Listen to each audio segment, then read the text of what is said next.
2, 3, go. Hey, it's Aram Banyan. Timothy Bennett here.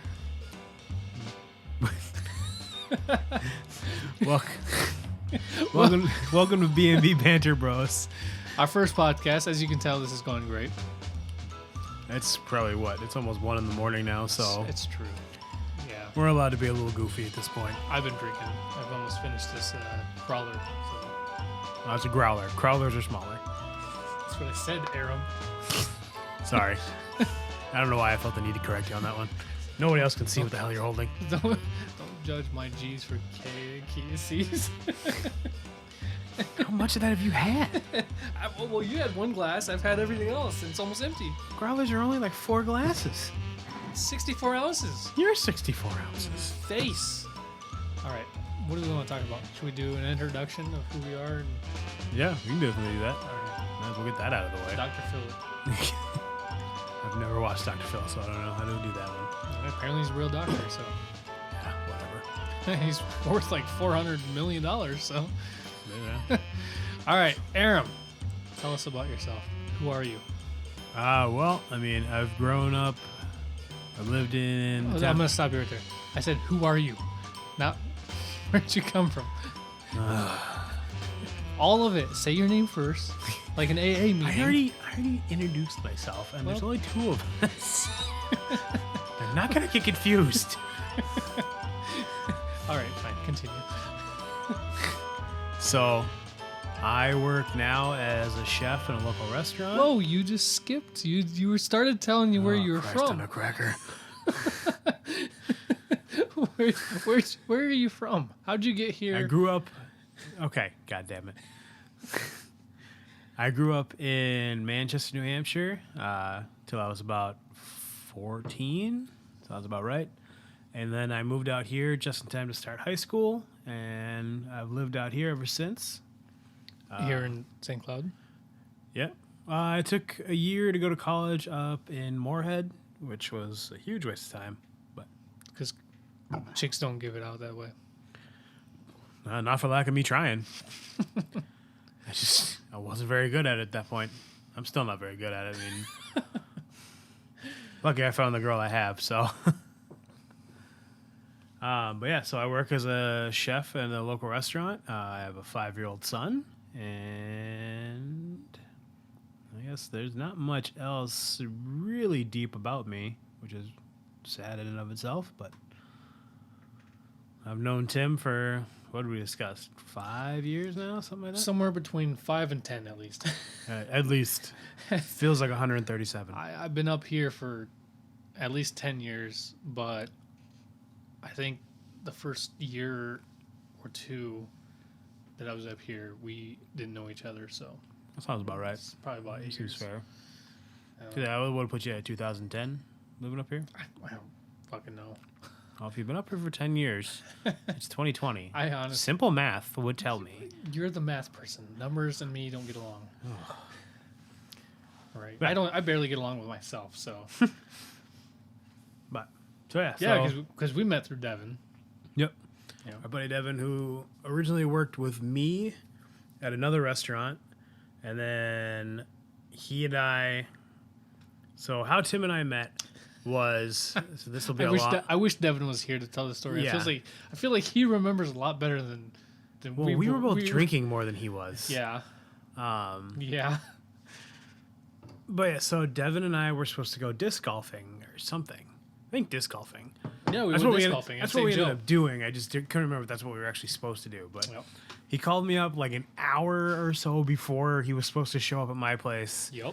And he's like, "Oh, do you mind if my buddy Tim comes? It's his birthday." I was like, Was it First- my birthday? "I think it was your birthday." Oh wow. Okay. Roundabouts there. I think because I think what happened later was your birthday gift. So I said, I remember that part. Yeah, you would. So yeah, I said that's fine. I don't know how the hell he thought I was going to say no to somebody's birthday and be like, no, let him celebrate on his own. But so Tim rolled up, and I got in the back seat, and I think it was, I can't even remember what song was playing, but I was like automatically like, I know this band. and It was my iPod. yeah, Tim was blaring something. And I was like, I recognized it, and Tim was like, no shit, and and that was like the start of a friendship. Yep. 3 seconds into our relationship, and we already knew we were best friends. We had essentially phased Devin out, even though he was in the front seat. And he's the one that introduced us. Yep. And we stopped off, picked up, what was it, like a 32 pack? Well, first of all, I do remember this. First of all, we drove to a place where you thought was a liquor store, and it apparently used to be a liquor store. It's been closed for quite a few years. I don't drink a lot. I'm Right. sorry. So then we had to, I don't really remember how we picked up beer, but we eventually picked up a 24 case of like. I think it was Mick Golden Light, Yeah. so it like yellow water. Yep. And then what happened So we go out to the disc golf park in St. Joe? in St. Joe. Yeah. So we proceed to start. Well, Tim and I start guzzling beers. Yep. Devin is a lightweight. In better terms, a pansy. Yeah, he was a lightweight then. As far as I understand, he's still a lightweight now. So we got about. I think we maybe got halfway through the course. Tim was double fisting beers. I was just slamming them back. And then we got back to the car after the 9th hole, and Tim took a phone call. I want to preface what I'm going to say next with the idea that I had a corn dog that day, and that was the only thing I'd eaten. Tim is taking a call. This is where things get hazy for me because the beers had started to kick in. I believe I was double fisting the entire time that we were playing. You were double I had- fisting, but like But I also was carrying the backpack Yeah. full of beer too. So I was just knocking them back when you, quicker, like because I tend to drink quicker. you know, But yeah, so I'm feeling pretty good at this point. Tim gets a call. I don't hear any of the call other than Tim closing his flip phone and saying, "We gotta go." And Devin's like, "What's happening?" And Devin's confused. I can barely pay attention. And so Tim reveals that he got a call from was it some girl or some girls? Like, was it? it was one girl. One girl. You know, One girl that he knew that wanted to hook up with him that night. And he decided he wanted to get some tail. It was time to go. I couldn't fault him for it. Not that I was coherent enough at that point. I remember speeding out of that place. We You were in the back. we had what do we have, 1 or 2 beers left? Well, and so what was I do remember that I had just popped open 2 of them, and so there's at least 3 beers that were open. And I Right. think what the idea was each of us was going to have a final drink before we got in the car. Devin's bitch ass couldn't fucking take it. right, and so Did I drink his too? But I think so. I think I finished mine because I don't condone this, especially not anymore. But I had way more beers than I should have for driving. Right. That Oh, was- yeah, for sure. I was definitely should not have been driving, but it was water. Come on, it was just flavored water. And But yeah, I do remember. Yeah, we had 3 beers open. I think you chugged 2 of them because I was like, we have to go. you said we had to go, and I just snatched it out of Devin's hand or something. Like that. Was like, we gotta go. But Tim proceeded to speed back to my place. Yeah, and you were. And I was in the I was back just seat. toppling Every around in the turn back that we took, seat. You just flopped to the seat, flopped back on the other side. You slid back and forth I'm a very easygoing person, so I go with momentum. That's why if I'm drunk and you ever push me in a certain direction, That's where I'll you're just going. start walking. That's where you're going. I move with momentum. But yeah, so we get back to my apartment complex. Tim's ready to go, but Devin Yeah, to go take a elects piss. Devin had to take a leak and elects to get me back to my apartment because I am beyond incoherent at this point. So he gets me back to my apartment, and I quickly black out. This is 4:00 in the God. afternoon. Yep. By the way. Yeah, and you were supposed to go to, I think, Chelsea's parents for dinner. No, or we something? were supposed to go for like a picnic or something like that. Oh God, yeah. And I started like she was mad that I showed up just shithoused. And Whoa, what make it even better though is Devin had to take a piss. Devin's dopey ass walking in with me, just smiling broadly because he didn't know any fucking better. Yep. And this is like the first time, or at least maybe the second time, that Chelsea met Devin. Yeah. And She didn't even know you were with. yeah, she didn't know who I was at the time. Nope. And you come in stolen and drunk. Devin's like, "Oh, I gotta use your restroom," and takes a piss and then bails, leaves you hanging with the. That motherfucker got lost in my hallway. I don't know how, but he did. Yeah, then you ended up having to deal with Chelsea the rest of you were in your shit face. Apparently I started like she was like, what happened to our picnic? And I was like, well, we'll just have a picnic here. And I'm like, I can't even remember what I mean, other than the fact that I was just sloppily drunk. Like, I can't remember why we couldn't go on the picnic. I for the life of me, I can't remember if it had gotten fucked up. I can't remember if it had gotten dark or what. There was another reason why we couldn't go on the picnic, but I was like, we'll just do it on the coffee table. And I mean, I'd like to say I was trying to be proactive. Right. I mean, she was kind of pissed, rightfully so. But can't hate her on that one. right. Yeah. I can't even blame her. Like, I was supposed to just go out for like an hour or two, go disc golfing, come home and have like a nice picnic. I come home like an hour and a half later, just shithoused, smelling like Christian Slater. Oh God, I think I don't think I've been sicker than that day. It's all that light domestic beer. That's why I don't drink that shit anymore. I was like dry heaving at one point, and like because I had nothing. I had a corn dog, so like everything that all the beer I threw up, the corn dog came out with it, I'm sure, and so there was just nothing left. But you're not a big drinker to begin with, so it's not like you don't spend a lot of time drinking or anything. And I had previously come from my last place I was living, like in the last place I was working at a restaurant, Joe Sensors, and I was essentially drinking a 12-pack of beer like a night. So None like of us had time to practice. I'm sorry. But that's exactly it. So like I was feeling fine, and I probably put way more than anybody else there, but I felt fine. Right. And then somebody who doesn't drink. I'd like to say I held my own. Yeah, you totally better than Devin. Yeah. But that's my point. Is like I hold my liquor well. Even 6 beers in, you probably were like, "Oh shit, this is probably a mistake." But you probably kept hashing it out. Yeah. I think Devin only had 3 beers, maybe. Yeah, I think he only had 3. And I don't even know if that counts the one that you took from him. I remember you. Did we only have like a couple left by the time we left the park? Probably. So if we bought a 24 case, I easily put away half of that. Right. And you probably put away 6 of it. Yep. So I probably lean towards more than 6. Probably. I swear to God, definitely. I'm not keeping score by any stretch. No. But my whole point was, I shouldn't have been driving. But my whole point was I'd had a corn dog that day. I'm allowed to be drunk.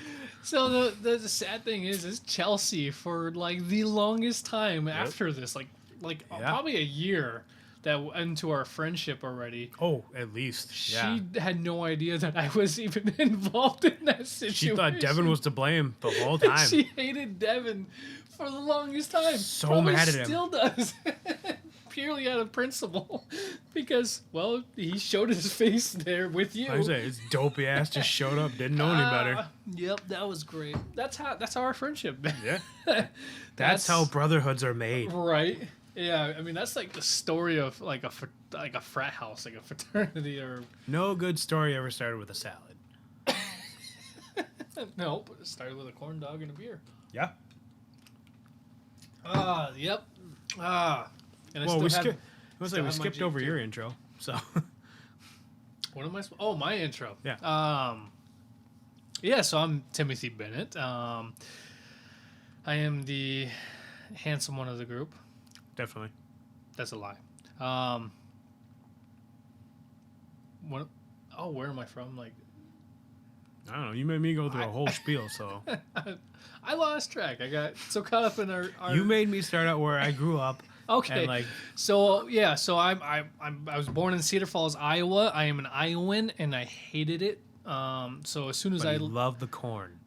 well, yeah, corn. Well, Iowa's fantastic corn. All right, Iowa's like the he's bread a corn- basket and corn capital and pig capital of the United States. It has He- 3 out of everything. Every he's other a place is cornholer. 1. I was raised corn fed, yet I'm only like well, I'm not that fat. Lucky. Okay, so I was born in Cedar Falls, Iowa, which is next to Waterloo. It's pretty much like the suburbs. It's like our Wake Park and Sauk Rapids to St. Cloud kind of thing. And I moved all around Iowa my entire life. Moved up here in 2001. And then I lived in Buffalo for the majority. I like to call Buffalo my hometown. That's where I like went to high school and stuff from 8th grade to at least until I was like 23. 23 or 24, so like 14 to 23, 24. I lived in Buffalo. And 9 or 10 years? And then I kind of moved around a little bit. Ended up going to school for music or like audio engineering at MMI, Minneapolis Media Institute, and it was a 16-month program, and I wanted to continue to go to school, but my work, I was working at Joe Sensors at the time, and my work and my school classes, they clashed, and I couldn't make it work, and so. And since it was like a specialty school, like this is all they had. So you know, like it wasn't like I could take different classes. This is what I was supposed to take. And I was on my 3rd semester, and halfway through, or not even halfway through, like the first 2 weeks of my 3rd semester, some student loan company that I was going through decided to back out of the school. Just entirely back out of school, and that was the only one I was eligible for. So I ended up having to drop out because I couldn't continue it. And my mom did everything she could. She had me move up here just so I can continue to go to school. Sure. So like that's how I ended up in St. Cloud. Was I was trying to go to school, but then my work schedule didn't work out, so I moved up here to St. Cloud. Lived with my mom for a little bit. I think I was like 25, and then I ended up having to drop out like a couple weeks later. Damn. So, and then I've been trapped here ever since, I essentially. don't know what it is about St. Cloud. It just like gets its hooks in you. Like you end up not leaving. Yeah, it's a black hole. It's terrible. And I mean, I've always hated St. Cloud. The only thing I've liked about St. Cloud was the Corys. That's the only thing I ever made my way up here for was my mom and the Corys. And I took the Corys over my mother 90% of the time. But you can't jump off your mom. not I in mean, this you could. state. She wouldn't appreciate it, but I mean, Not in this state. That's illegal. Not saying I would anyway. That's gross. whoa. But yeah, like. This is far more detailed than mine. Like. But I ended up working at Chipotle. I got a job at Chipotle here in St. Cloud, like right off the bat, because I had a friend of mine back then. He was one of my best friends named Joe, who his wife, who's now ex-wife, worked at Chipotle in Elk River as a manager. And she was like, she put in a big word for me and got me the job. I was pretty much hired before I even applied. And I still had to go through all that application, that 3 processes and stuff. But I guess I got the job from everybody else because there was one girl who was a manager there who thought I was hot. And that's why I got the job. And then she started to hate me because I was a dick. I was an asshole back then. And it all comes to light. Yeah, and but really, she says I was a dick, but I think she was just a bitch. I think that she's just mad because you weren't attracted to her too, probably. That's very true. And I worked at Chipotle with Devin, and Devin, my very first night working at Chipotle, Devin showed me how to clean bathrooms. And essentially, Devin and I started talking about music a little bit, and we started talking about Bone Thugs and how I like Yep. Bone Thugs and Harmony and Tech Nine. And he's like, "Oh, I know both of those." And then he told me I should talk to this other guy that we worked with. But I think really what it was is Devin was cleaning most of the time while I was talking because I had already finished my job. Yeah, sounds about right. He's like, "Why do you have to show me how to clean bathrooms? I'm fucking 6 years older than you. I've had, It's cleaning bathrooms. How do Right? you need to be shown? not to mention, I did 3 times better job, and I still to this day am way more clean than most people I know. So Yeah. I'm kind of That's OCD true. about that. Little anal retentive about my cleaning. Kaylee hates me for it. But yeah, and because of Devin and I's relationship, I've pretty much been his life coach. You're doing a horseshit job. I don't know. I do what I can. Well, I mean, I guess you're not doing a horseshit job. He's just a terrible student. Yes. I exactly. I mean, I'm pretty proud of where he's come from now, but there's still a big part of me that just goes, "What the fuck, now? Get your shit together." You put in like an A plus education, and he maybe worked himself up to like a C minus, which is passing. It's passing. It's passing, but still a C minus. He's no honor student. Right. Not gonna get that honor roll. But yeah, I don't know. And then eventually I left Chipotle because as a manager I got tired of the bullshit that I was dealing with, and Well, Devin got you a job over at Boulder, Yep. which was right across the street. yep. Um, And he got pissed because he was there for my interview because Gates, he got me the job, but like he sat with me while I did the interview, I guess. place is wicked professional. Yep. And I think at the time, I think Devin was getting like $8 or something. Yeah, he was getting like the bottom of the barrel pay. And I was hired on as $9.50, I think. $9 or $9.50, which was obviously higher than him. Right. And he got so pissed about it. And then I remember started working, and just like at Chipotle, I quickly rose to the top. Right. Within like the first week, I went from fryers to burgers. And he got pissed about it because he hadn't even done burgers yet. And he's been there for like 3 months. I would run burgers, and I was terrified of the idea of him coming down to do burgers. Yeah, because you essentially you trained me on burgers. You essentially taught me burgers, because I haven't really had any work before then with that kind of produce or that kind of product. Like I have worked in like sensors and space aliens. I worked at Quiznos. I worked at a space aliens for like 3 weeks. Yeah, the one here in St. Cloud. Oh, I worked at one in It's a straight Albertville. garbage place. I worked in Albertville. The only good thing about Space Aliens at Albertville was there was a lot of hot servers. And I had worked with 2 cooks who were hot. The one I worked at, everyone was kind of sleeping with everybody else. Yeah. And That's the restaurant business. I'm glad that I didn't really stick around that place because like I would have caught something at some Right. point. Not even of my own volition. Like it just would have like happened. Right. No, that's the restaurant business though. Like I think it's just everybody's sleeping with everybody. I mean, Well, I made a mistake when I was at Chipotle. my experience is that's only been true of 2 places. When I worked at Space Aliens and when I worked at Granite City. Both places I didn't work at for very long, but like it was very clear that I was on the outside of a group of people that knew each other very well. Yep, you weren't a part of the popular crowd. Right. Turns out the cooks were slinging more than burgers at those places. Well, slinging that dick. I fooled around at Chipotle a lot. My bad. And then I went to Boulder, and I didn't sleep with a single freaking person for the 2 years that I was there. God. Although there were several times I could have and probably should have. I don't know, But man. I I mean, just- if stupid was an STD, you'd have gotten it real bad Right. there. I remember a couple of them that I definitely... And then the one time I did, she turned out to be a 5-stage cleaner. like Hillary, who was like my work wife,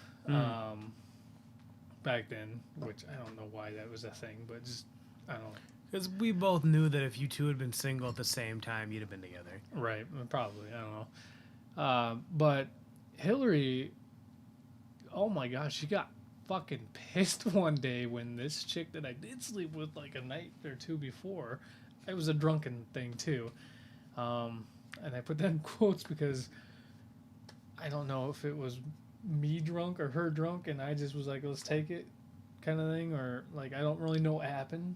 I don't know her name. Fantastic. She wasn't that important. But I don't know. I ended up sleeping with her, and then she came in and started drinking one night, and I was working, and she came back, and she kept harassing me, like talking to me and wanting to hug me and touch me, and she tried to kiss me, and Hillary came out of the office like a fucking bull in a china shop and told her server to get the fuck out of the kitchen to get off her man. And I loved it. I loved it so much at the time, but I was like, all right, I can go back to work. I'm gonna flip this burger now. Right? But yeah, and that's how we met. That's pretty much how we met. It was because of Devin. Yeah. Small circle, but because of Devin, yep. Yeah, we I think that was probably like a week before you started at Boulder too. Yeah, I think it was. I think we even said in the car, I was like, oh, Deb was like, oh yeah, he's gonna start at Boulder next week. I was like, oh, cool. Yep. And it was shortly after that, my ex-girlfriend, my high school girlfriend, like my first love, came up and had lunch, and you sat with us. Yeah? Yeah, you sat with us, and then everybody in the kitchen came out and raided her. Everybody, including Gates, creepy old bastard. Walking sexual harassment suit, that guy Oh was. my god. He had a big heart, though. He's not a bad guy. He's not a bad guy. He's just misguided. He was also going through some shit, though. But he's always going through some true. shit. I mean, it's kind of stuff he does to himself. Yeah, that's true. He does put himself in a position. I don't know. Anyway, that's our story. Right. So, roundabout way, yeah. Right. So, I don't know. I guess if you want to know what we're about on this podcast, our kind of idea is like me and Aram, since we've known each other, me and Aram, how old are you? You're what, 36? I just turned 36. Yeah. So.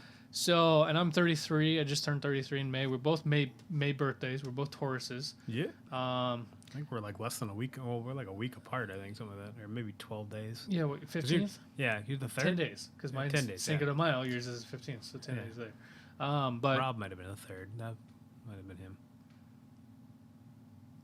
Is he a May person? Yeah, Rob was the other May at Boulder. Like, it was the 3 of us within like the first 2 weeks of May had birthdays. Yeah, I remember Rob. Good guy. I don't know if I miss him or not, but I remember him. Sometimes I miss him, but it's not really because of like any like thing truly that he did. He was just funny to listen to. You know, he's a good kid. He's a good kid. I think he's a manager at Red Lobster now. Is he? I think that's what he's good doing. for him. Him and Corey are still together. I see pictures of that. Yeah, I was just gonna say. Last time I heard, I ran into Corey at DB's one drunken night of her drunkenness, not mine, and she said that her and Rob were together. She just posted pictures on her Facebook a month or two ago. They went to fucking Alaska. Yeah. For whatever reason. So they've been together for at least 3 years, huh? Yeah. 4 years? Yeah, they're still going strong, it sounds like. So. Longer than me and Kaylee. We have a kid together. Right. Oh, yeah, I have a kid, too. He just turned 1. His birthday's May 22nd. But, yeah, he just turned I wasn't lucky enough to get my kid's birthday in May. No, Liam's is what? September 21st. That's way too close to September 11th. Sorry. I had to make something good happen around that time. I don't be mad at me, but I kind of forgot that I'm supposed to be his godfather.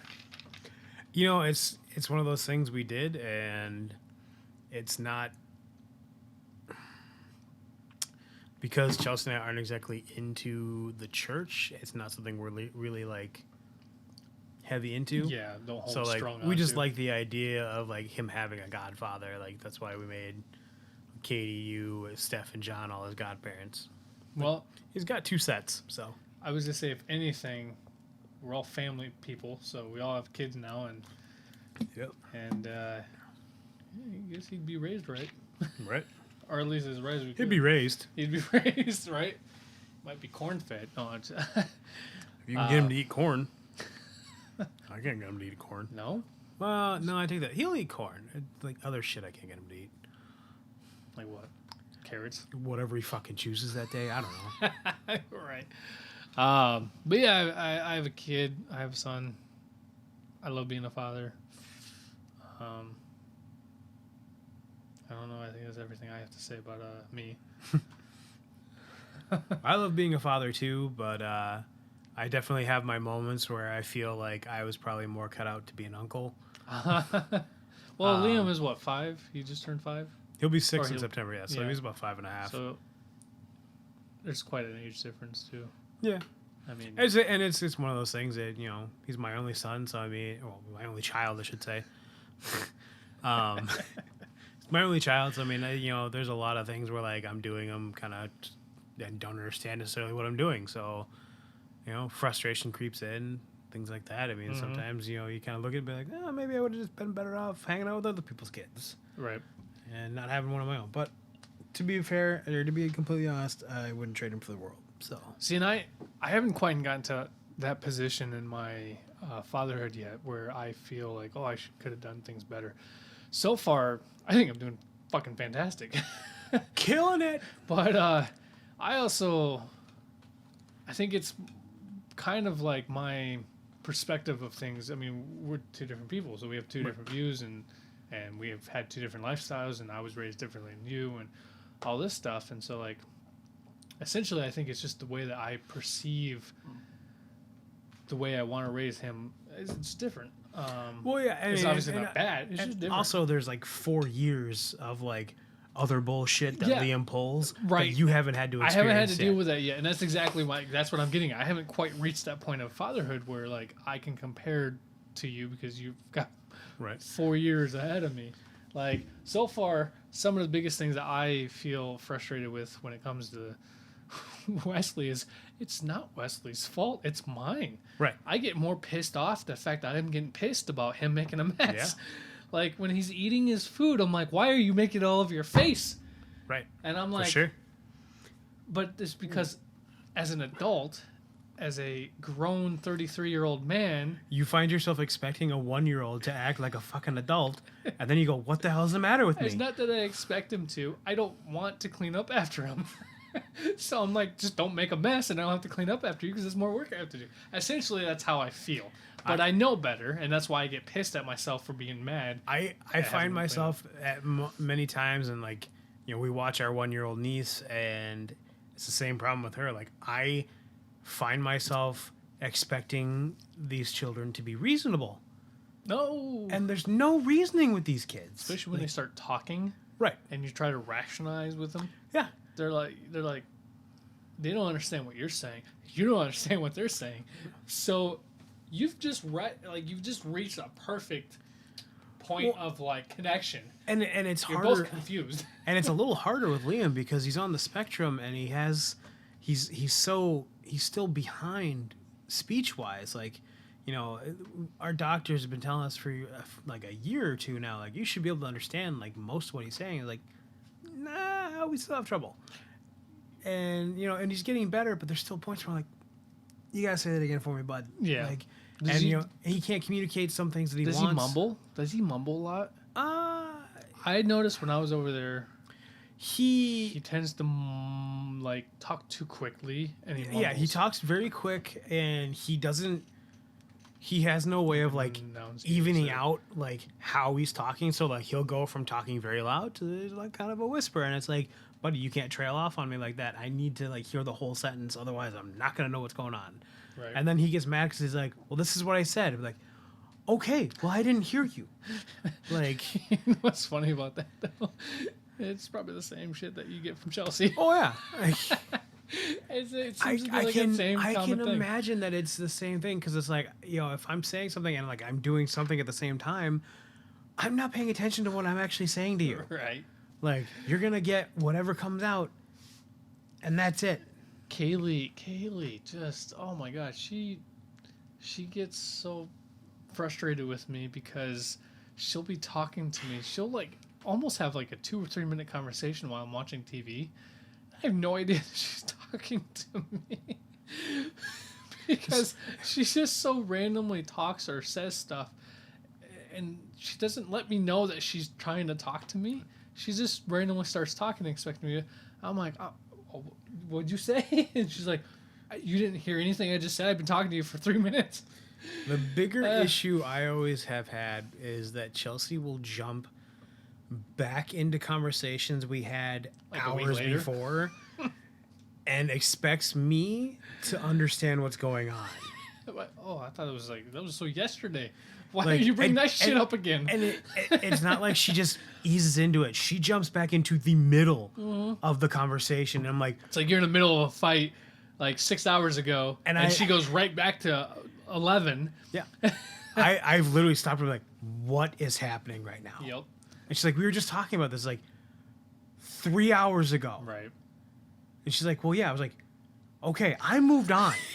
Yep. I'm not stuck there. Like, you can't expect me to hold up everything else.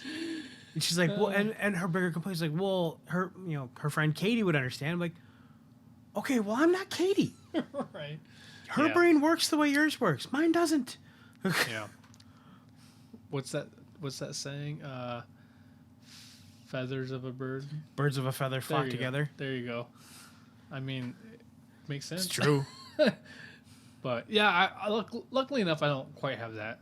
Kaylee never brings shit up that we talked about like 6 hours ago.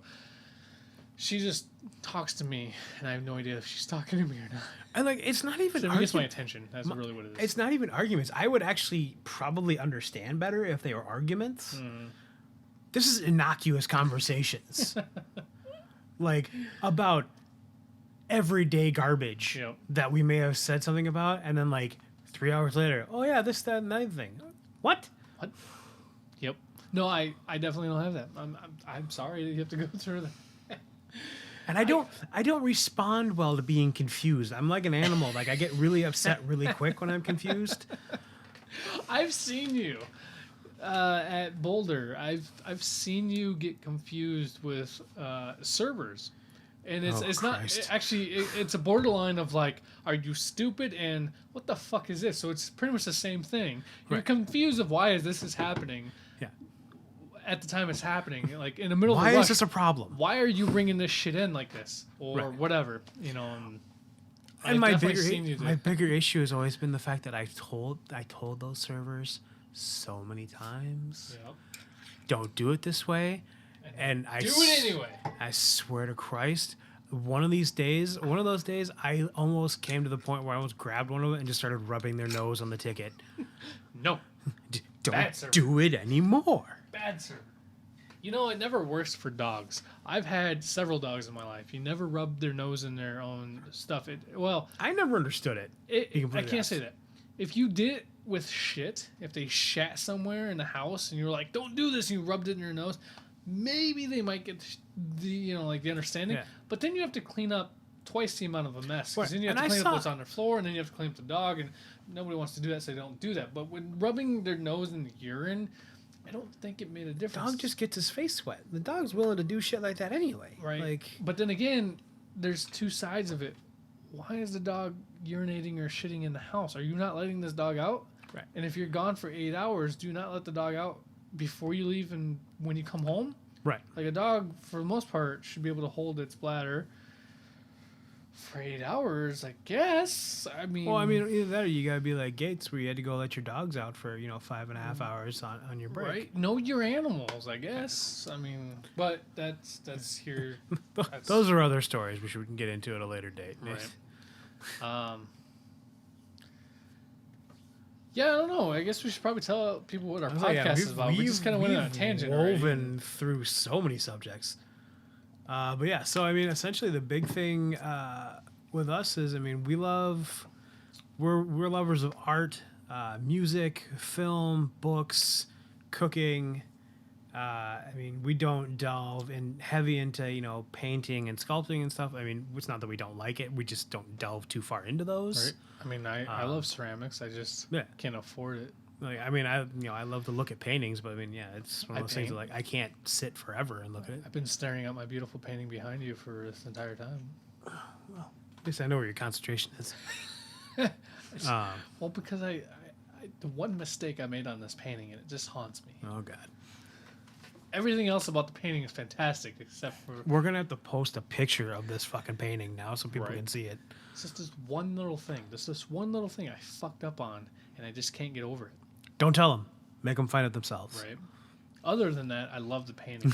It's one of the few paintings I've done that I'm extremely, extremely proud of because it's my own pure doing. Meaning, it's like it's my own. It's original. It's piece a of dope art. painting. Like I like it a lot. Yeah. It's really good. But yeah, so I mean, I what call we're it gonna fire and water. we'll post it on the website at some point. You might be able to buy your own print. There you go. But essentially, what we're gonna talk about is movies, books, music, I think food. I mean, Culture and yeah, general. we're gonna do some stuff to try and give our takes on movies we've already Philosophy. seen. We may move into movies that we haven't seen and try to give our takes on it, see where we go. Same thing with we'll probably start reading some books here. Each week we'll do a few chapters and kind of go over how we're feeling about the book. The biggest thing about me and Aram is we've always had a cultural interest. We both grew up in the 90s, and we both have a nostalgic feeling for 90s stuff, essentially, because most of the people that we worked with were either like way too young, which is 90% of the people, and then that 10% of people that we worked with either didn't have the same interests as we did, and they may be similar age, or they were older and they were lost causes to begin with, because we grew up in the 80s. So, but essentially me and Aram just connected on a lot of the similar stuff that had to deal with late 80s and early 90s and stuff like that. But movie wise, for sure. for sure, movie-wise, Yeah. but, Movies we remember fondly as children. oh my goodness, yeah, we need to do a segue, like, or a segment that's has to do with, like, 90s nostalgic. Oh yeah, for sure. Everything about the 90s that we remember, that we loved. Yeah, and for enjoyed. sure. But we also are big fans of, like, film. We love movies. Yep. And some of the films that I love and stuff, you also connected to, and we used to talk about that stuff. You've always appreciated my paintings and my artwork, and I think that's kind of one thing that you've always appreciated, the arts in general. Yeah. Even though you say yourself you're not very artistic, although you're really good at hemp. Yeah, I mean, I'm Or okay used at to be hemp. Like, at hemp. I'm okay at hemp. You made me a couple bracelets back in the day. I am appreciative of anything people create. Yeah. I'll put it that way. Like I can appreciate the ability to be creative. Yeah. I wish that I had more outlets for it. Personally speaking, like there are not a lot of them come easily to me. I think writing was the closest. Writing and food, since I'm a chef, are probably the definitely food, two for sure. that like come easiest to me. So I mean, yeah, those are probably I'd like to say I wish I could draw better. I wish all those things. I also never really applied myself, so there was the other part of it. I didn't practice. You Same lazy reason I son don't- of a bitch. and it's one of those things that like I'll say it up front. Like the reason I don't play any instruments, even though I wanted to and made attempts, I was never raised with the discipline to make myself do it. It's tough. It was one of those things that just it wasn't something that was preached in my family. My family was very much, don't do it if you don't want to do it, and like I've met your dad, and that's definitely not what he would say. I also didn't grow up with my dad. Like I grew up on my mom's side of the family, and not to well, talk bad about the king or the two anything. families are very very different if you look at them like separately. So King, it's a if you're wonder- listening, I'm sorry. You probably will at some point, but yeah. So I mean, Economics, man. He was an economics guy, isn't he? Yeah. Right. Yeah. That's what, he was. he was economics, pre-law professor. and had to go into something that was from there. So it was either become a lawyer or become an economist, and They're both horrible. I, What it's, makes it? What's the difference, other than you're dealing with like the judicial system, and then you're dealing with pretty much the financial system. well, yeah, you're dealing with the judicial system of the finance business. Oh, it has nothing to do with law. It's all about like No, but you're what I mean by that is Oh, like yeah. it's essentially the exact same. It's a branch, right? It's a Yeah. split. It's pretty much the exact same thing. You become a lawyer, you're gonna deal with this bullshit. You Right. become economics, whatever. Economist, yeah. Then you're dealing with this bullshit, which all ties into the bigger picture of like the societal clashings. Yeah. I mean, it all has to do with I I've guess. sat in a couple of his classes and they're boring. Like, and it's, if kids find it interesting, more power to you. I find it boring as shit. Yeah. And he knew. Where was he? What was he teaching? He teaches over at St. Cloud State. He's still He's still there. Is he really? Yeah, he's the dean. I've never seen him there. He's the dean of his department now. I've never seen him at all. I don't know what area of the campus you were on. So Well, I don't spent know a lot where- of time in Pack Center, but I've walked all over the campus in every single building because Okay. I've at least been in 6 different buildings for at least one of my classes. He would have been where the student center is, essentially. Like, I don't even know what the fuck this is. like the students that were like the restaurants and like the Oh, yeah. so that area back in that corner That's where he is where like the econ department I'm- has always been. I'd So- have to show you because I couldn't tell you. So the name he of the probably fucking has building. this small, like 4-door. And what I mean by 4 doors, 4 classes, like area section. I never really saw the classrooms he taught in. I always saw the offices. Yeah, I'll have to wonder if I end up going back to. I don't know school. how many classes he actually teaches now because, like I say, he's the dean of the department now, so he may not teach a lot anymore. I think he teaches like 1 or 2 classes just to get Now himself he's the out. boss. Yeah, he's. I bet he likes that. Sounds like a little bit. I talked to him about it. Like it sounds like he's not unhappy with it, but I don't know if he's over the moon about it. But he has power. Everybody loves power. I mean, I don't like. It's because you don't know what to do with it. That's very true. I'm not a good leader. Like, as much as like I mean, I'm a chef, so I mean, I can lead. I'm not great at it because I don't like the feeling of lording over people. Yeah. You're not. There's a difference between being a leader and a boss, though. I've never been a boss, but I know that I've been a good leader. Right. Leadership has always been something I've been very natural at. I learned that as a very, very young age. I've never been keen of following people. Sure. And for me to follow somebody, I'm not talking about social media. Right. For me to follow somebody, I have to truly believe in what they're doing. Mm-hmm. Yep. And I mean, you know me very well. Like,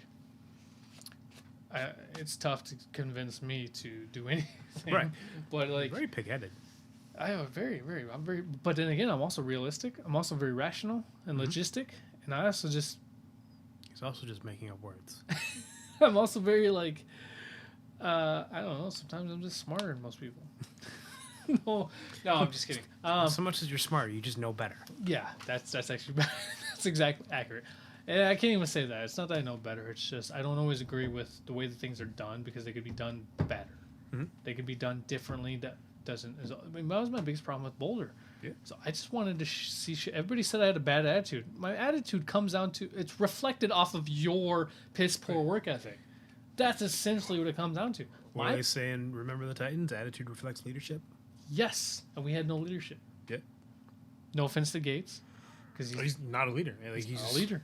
The one day that I belittled him in front of everybody because he fucked up my entire system, and I just told him to get off the line. Yeah. The fact that he did it though shows that he wasn't a leader. Yeah. And I had to go to him and apologize to him and tell him he needs to reprimand me. I had to tell him to do his job because he didn't do it. Yeah. And that was the day that I was like, oh my God, I need to leave this place. And I think it was shortly after that I started working at DBs. Mm. And I loved DBs because I had respect, I had appreciation, and I also valued and respected and appreciated those that I worked with. Yeah. Like Smelter, I mean, you met Smelter and Dirty. Oh, yeah. Even Chef, even Dean. I learned so much for those guys. Like, working at the places I worked at beforehand was like, I worked in like I was a sandwich artist at Quiznos. I was good at that job, but it's fucking making sandwiches. It's not hard to do. You just piece them together. Being an artist too, I had that sense of perfection, so I took a lot of pride in what I did. One of the biggest sayings I have is take pride in your work. You don't have to like your job, but take pride in your work, because that's what your merits. You're going to bring that to the table. So you don't have to like your job. Take pride in your work. I took pride in everything I did, and I made sure that I did it as best as I could. Yep. And so I always excelled at stuff, and I always made sure I was doing the best I could, and making sure it looked good. But that's just that perfectionist of me is I guess. The quote I heard that was like, make where you're at, where only the best is what you'll give with the tools available, or something along those lines. It's I have no idea what you're talking about, but it's a quote I heard or read somewhere. It was, I probably butchered it, would be my guess, because I can't remember it for shit. It's 1:30 in the morning, and I apologize for nothing. But yeah, I mean, I went from making sandwiches to doing. I have to stop you there for just one moment. When you say you were a sandwich artist, you didn't really buy into the idea that you were a sandwich artist, right? What are you talking about? I made those sandwiches beautiful. I painted that shit up with sauces and ham and cheese. I see those ads from Subway, like looking for sandwich artists, and I want to burn Subway to the ground for saying things like that. First of all, I was against Subway. I was an anti-Subway person while I was working at Quiznos. So, I talked badly about Subway, and I never ate Subway until I was far away from Quiznos. So I just, in general, like, it sounds like sandwich shops, everyone calls you a sandwich artist so that you feel better about making fucking sandwiches. It's true. It's kind of a gimmick. But the thing about what I did was I took the pride, right, as though every sandwich I made mattered. Exactly. Yeah, for sure. So I personally would consider myself a sandwich artist, but I know exactly what you're saying, and I definitely agree with you.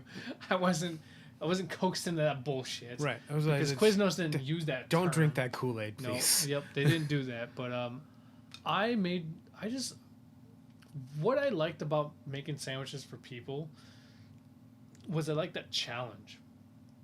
I had this kind of competitiveness to be the best of everybody I was working with, and it wasn't hard for me to excel to that. It was just I see Tim just pushing people out of the way, finishing other sandwiches. pretty much. No joke. That's exactly. I would tell people, go to the end of the line, go cashier, go finish it up. You know what? I'll take care of this and this. You just cashier.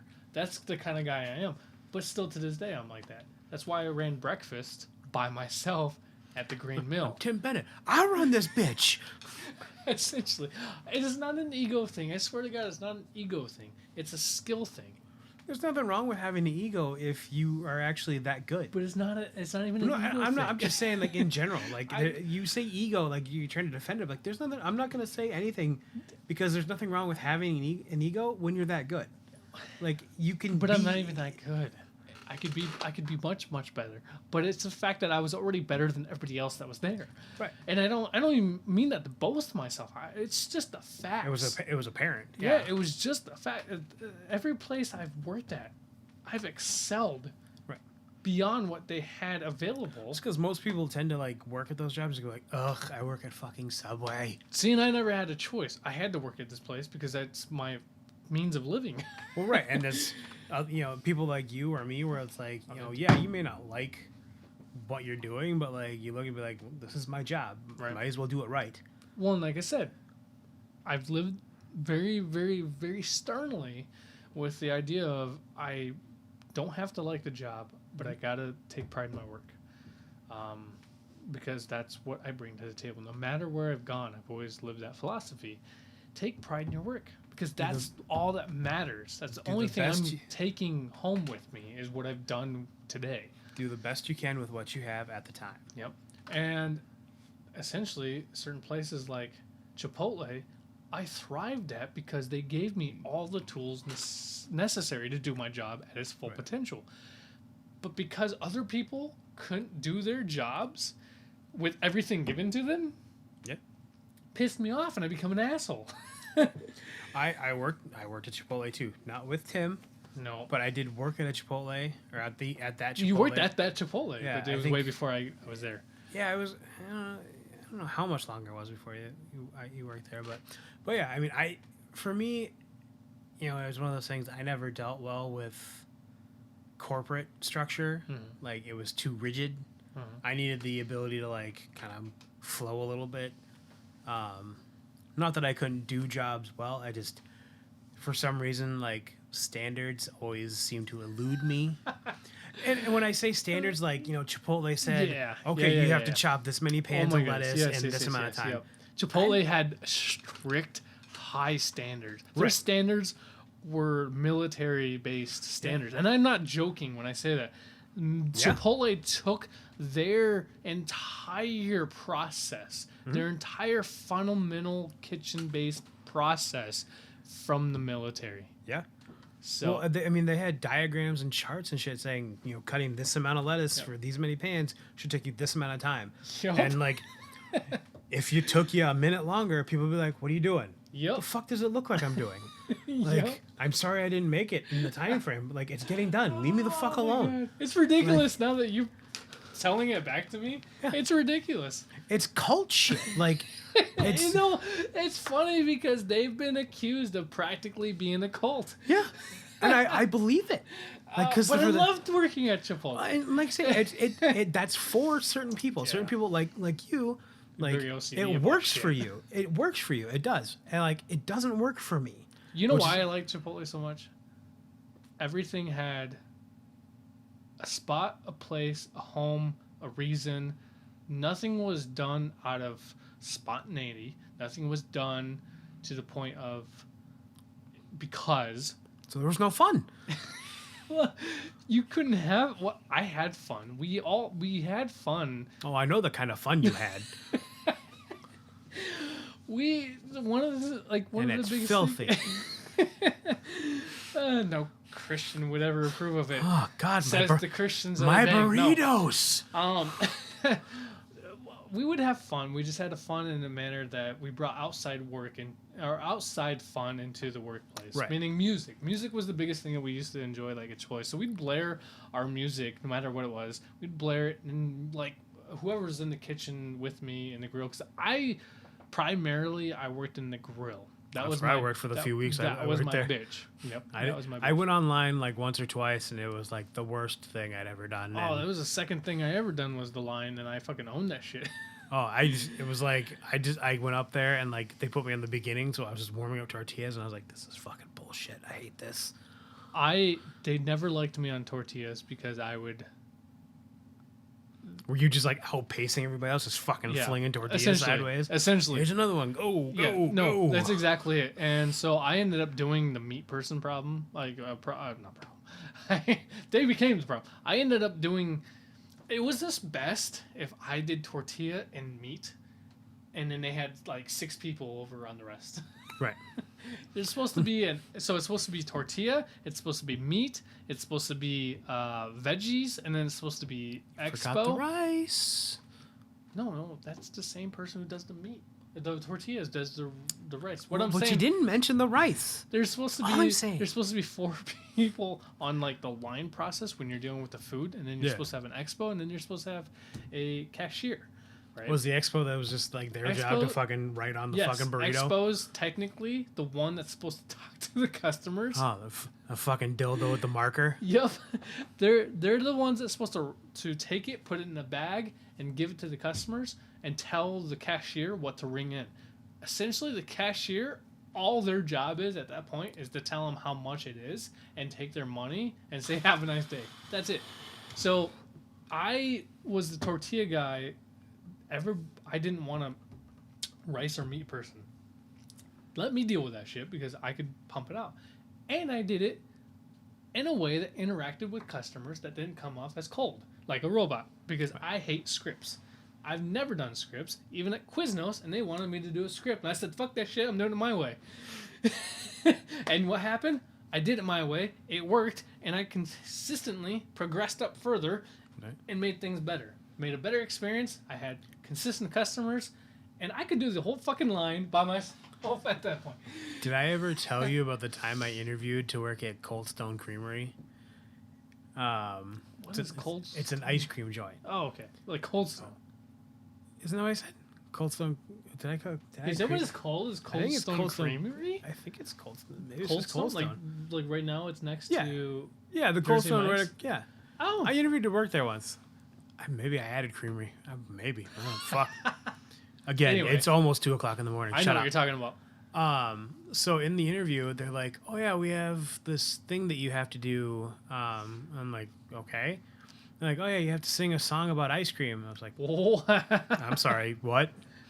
They're like, "Oh yeah, you have to sing the song about ice cream. You have to do it to the tune of Happy Birthday." I was like, Fuck that. and I was like, "Okay." She's like, "Well, why don't you make one up?" I was like, "Okay, first of all, I'm not auditioning. Like, I'm applying for a job. Right. Like, are you gonna hire me or not? If you hire me and then you want me to sing, we can discuss what I need to be paid to do that. But You'll prostitute yourself out after you know you're getting paid. I'm gonna say I have standards. Like, not a lot because I'm interviewing to work at fucking Cold Stone, but like I have them. Oh, that'd be great to see. And, you Cold Stone. Just mashing ice cream onto the fucking stone. Singing a happy birthday tune. Oh, and I fucking did it. And then she didn't hire me. I was like, you fucking bitch. Oh, God, I wanted to burn that place to the ground. I had that exact same thing when I worked at, when I applied at Zoomies. I applied at Zoomies back in like 06 in the Albertville Mall, or it was 06 or 07. I applied at Zoomies because I was a skateboarder, so I was like, well, yeah, of course I want to work at Zoomies. I'm a skateboarder. I know this shit. I can get discounts on shoes. Yeah, or boards, but I don't even know what the fuck they said. nope, that's exactly my mindset. It's like I can get paid to do stuff that I already know what I'm doing, and then I can get free shit. Right. Essentially, that's what I thought. But boy, were you wrong. they made me audition. They pretty much played this fucking like mousetrap game on us. There was like 6 other people who were applying, and we had to like do this like little race challenge shit, and we had to like improv. Now I acted in high school. Right. I did stage acting classes. I did theater classes. I was good at improv and all this shit. And that shit at Zoomies made me feel ridiculous. Because I'm like, well, why am I doing this shit? This has nothing to do with the job. You essentially want to make sure that you can tell me to do something, I'm going to do it, and I'm going to tell you to go fuck off, and I'm going to do it my way anyway. Right. But I ended up working at Tommy Hilfiger after that because I walked in there at Tommy Hilfiger, asked for an application, ended up having an interview before I filled the application out, got the job before I filled the application out, and then ended up having to fill the application out, and then went home. Unfortunately, the bad thing about Tommy Hilfiger, I hated the clothes. It was right around the time that Tommy Hilfiger kind of got a lot of heat for saying something about like black people wearing his pants. I guess he said. I didn't remember that. I don't know exactly what happened, but I think he said some racial thing that said like if I knew that black people were gonna wear my pants around their ankles, I wouldn't have made them, or some shit like that, some stupid shit like that. I never liked the clothes. I just worked there. Right. I didn't mind the people though. I got along with the people until this one girl had the hots for me, which caused some issues with my girlfriend at the time. Well, you got this fucking problem everywhere, don't you? I did. Jesus Christ. And then I met somebody worth everything. So, right. And had a kid with her. Suck up. All right. Just in case she's listening. I mean, she could be at the top of the stairs right she's now. She's asleep right now, so. No, she's asleep. She's asleep with a kid. But even then, I had to fucking work for that for 8 years. Yeah. Like, we've known each other longer than, about the same time that we've known each other. Yeah. Actually, I've known her for a little bit longer because I used to go to Starbucks, Barnes & Noble, while I was at Chipotle. So, yeah. I've known her longer than I've known you. And then we've only been dating for 3 years. You're not going to have a kid with me. Because I'm not getting pregnant. I've seen Junior. Not happening. It doesn't work biology doesn't work that way. Yet. Oh, well, it did work with Arnold Schwarzenegger. That's what I'm saying. I've seen Junior. That's right. Yep. Anyway, I have no idea where we got off topic. Well, and I think this is where I have to say that hopefully in the aim in the future, when we start doing these a little more regularly and not the first one where we just ramble, Right. these will be a lot more structured, and we may go on tangents, but they'll be at least be within the segment they're supposed to be, as opposed to us babbling about random shit here and there. Or at least hopefully they're entertaining enough that you Right. get a little enjoyment out of them. Let's just hope you can follow the rest of them. I don't think anyone's gonna be able to follow what the hell we're talking about in this one because we've just moved everywhere. It's okay. It's our first fucking episode Yeah, it's fine. segment. I don't know. I'm not getting down on it. I'm just saying. Right. We got a couple more of these, and then we'll find Yeah, our rhythm. we'll get our sea legs Right. at some point here soon. So. I mean, it is almost 2:00 in the morning. Yeah. And maybe if somebody didn't work so fucking late. well, somebody, I got nothing. At least somebody has a job. So I need money. I want money. I make money. I make more money now being unemployed than I do working regular at my job. So right now I'm just squirreling money away. Be careful. The IRS might be listening. Well, edit this part out. Fuck. But yeah, our whole goal is that me and Aram have always had pretty decent conversations over the years. And we tend to just talk about music and movies and books and this and this and this. For example, Aram got me into one of my favorites, and I mean this full-heartedly, favorite book series of all time, favorite author, for that matter, Richard Kadri, and his Sandman Slim series. Yep. Phenomenal books. I kind of forgot that I got you into those. Yo, you totally did. You gave me the first 2 books. You let me borrow them, and essentially the way that you explained them is they were urban fantasy. And at that time, I hadn't really been reading a lot, but I was writing, and so it was one of those things where well, I'm sure you were like, well, if you write, you must read, because those two come to go hand in hand. They come hand in hand. But I didn't read a lot back then. I had started to read a lot. But yeah, Aram got me into the Sandman Slim series, and I love them. They're urban fantasy. So if you like the show Supernatural by CW or WB or whatever the fuck it is now. If you like show Supernatural, and if you don't know what the show is, go fuck yourself. Right? Because it's 15 seasons, and it's one of the biggest shows on the planet. But essentially, Dean Winchester, who is played by the actor Jensen Ackles, who I love, does an amazing cover of Simple Man, by the way. Check it out. He plays Dean Winchester in Supernatural, and essentially the book Sandman Slim series is like Jensen Ackles if he was on a solo spin-off show, and he just went and did some supernatural shit. So the Sandman Slim series is about a guy named James Stark who is into magic, real magic, and has a magic circle, and he gets betrayed by this magic circle because he's naturally good at magic, and everybody else is a little jealous, especially the leader of the group named Mason, who then summons a lurker, which is technically a demon, and drags him down to hell as a 19-year-old kid. Now, he spends 11 years in hell as a living soul, the only living soul to exist in hell. And he goes into the arena, and he becomes this badass, and he becomes the monster who kills monsters named Sandman Slim. And so all of hell fears James Stark, Sandman Slim. And he escapes hell when he finds out that his girlfriend gets murdered. And then he goes on this whole vigilante vengeance whole kick, and there's 11 books now. So fantastic series, go check it out. Richard Kadri, Sandman Slim. He also has a couple other books that I really, really love. One of them is Butcher Bird, which is one of his first books. It's like Dante's Inferno kind of concept where it's a journey into hell.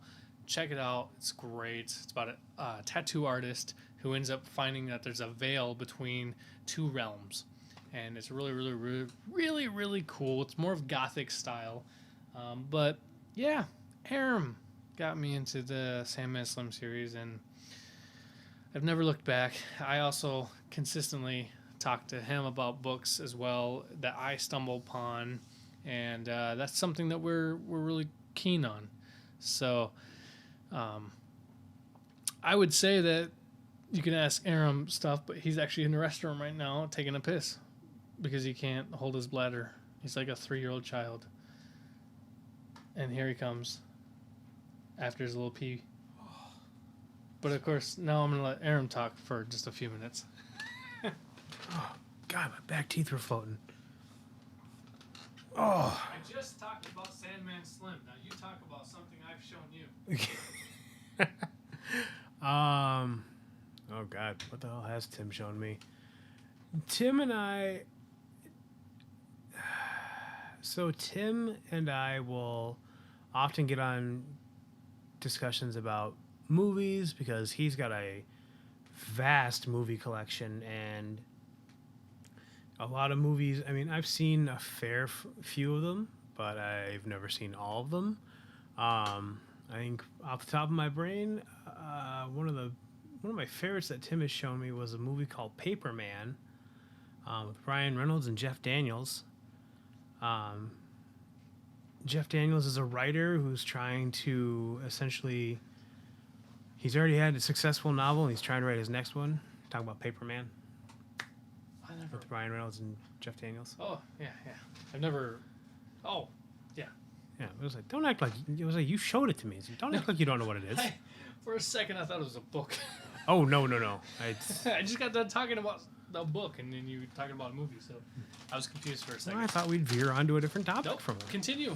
So essentially, Lisa Kudrow is Jeff Daniels' wife, I believe. Yep. But so he rents a cabin. She leaves him up there, and he's trying to write and can't figure out what to write. He wrote a novel, and he's trying to write another one, and it's just not coming is the problem, which I can relate to on any number of levels. Yep. 100%.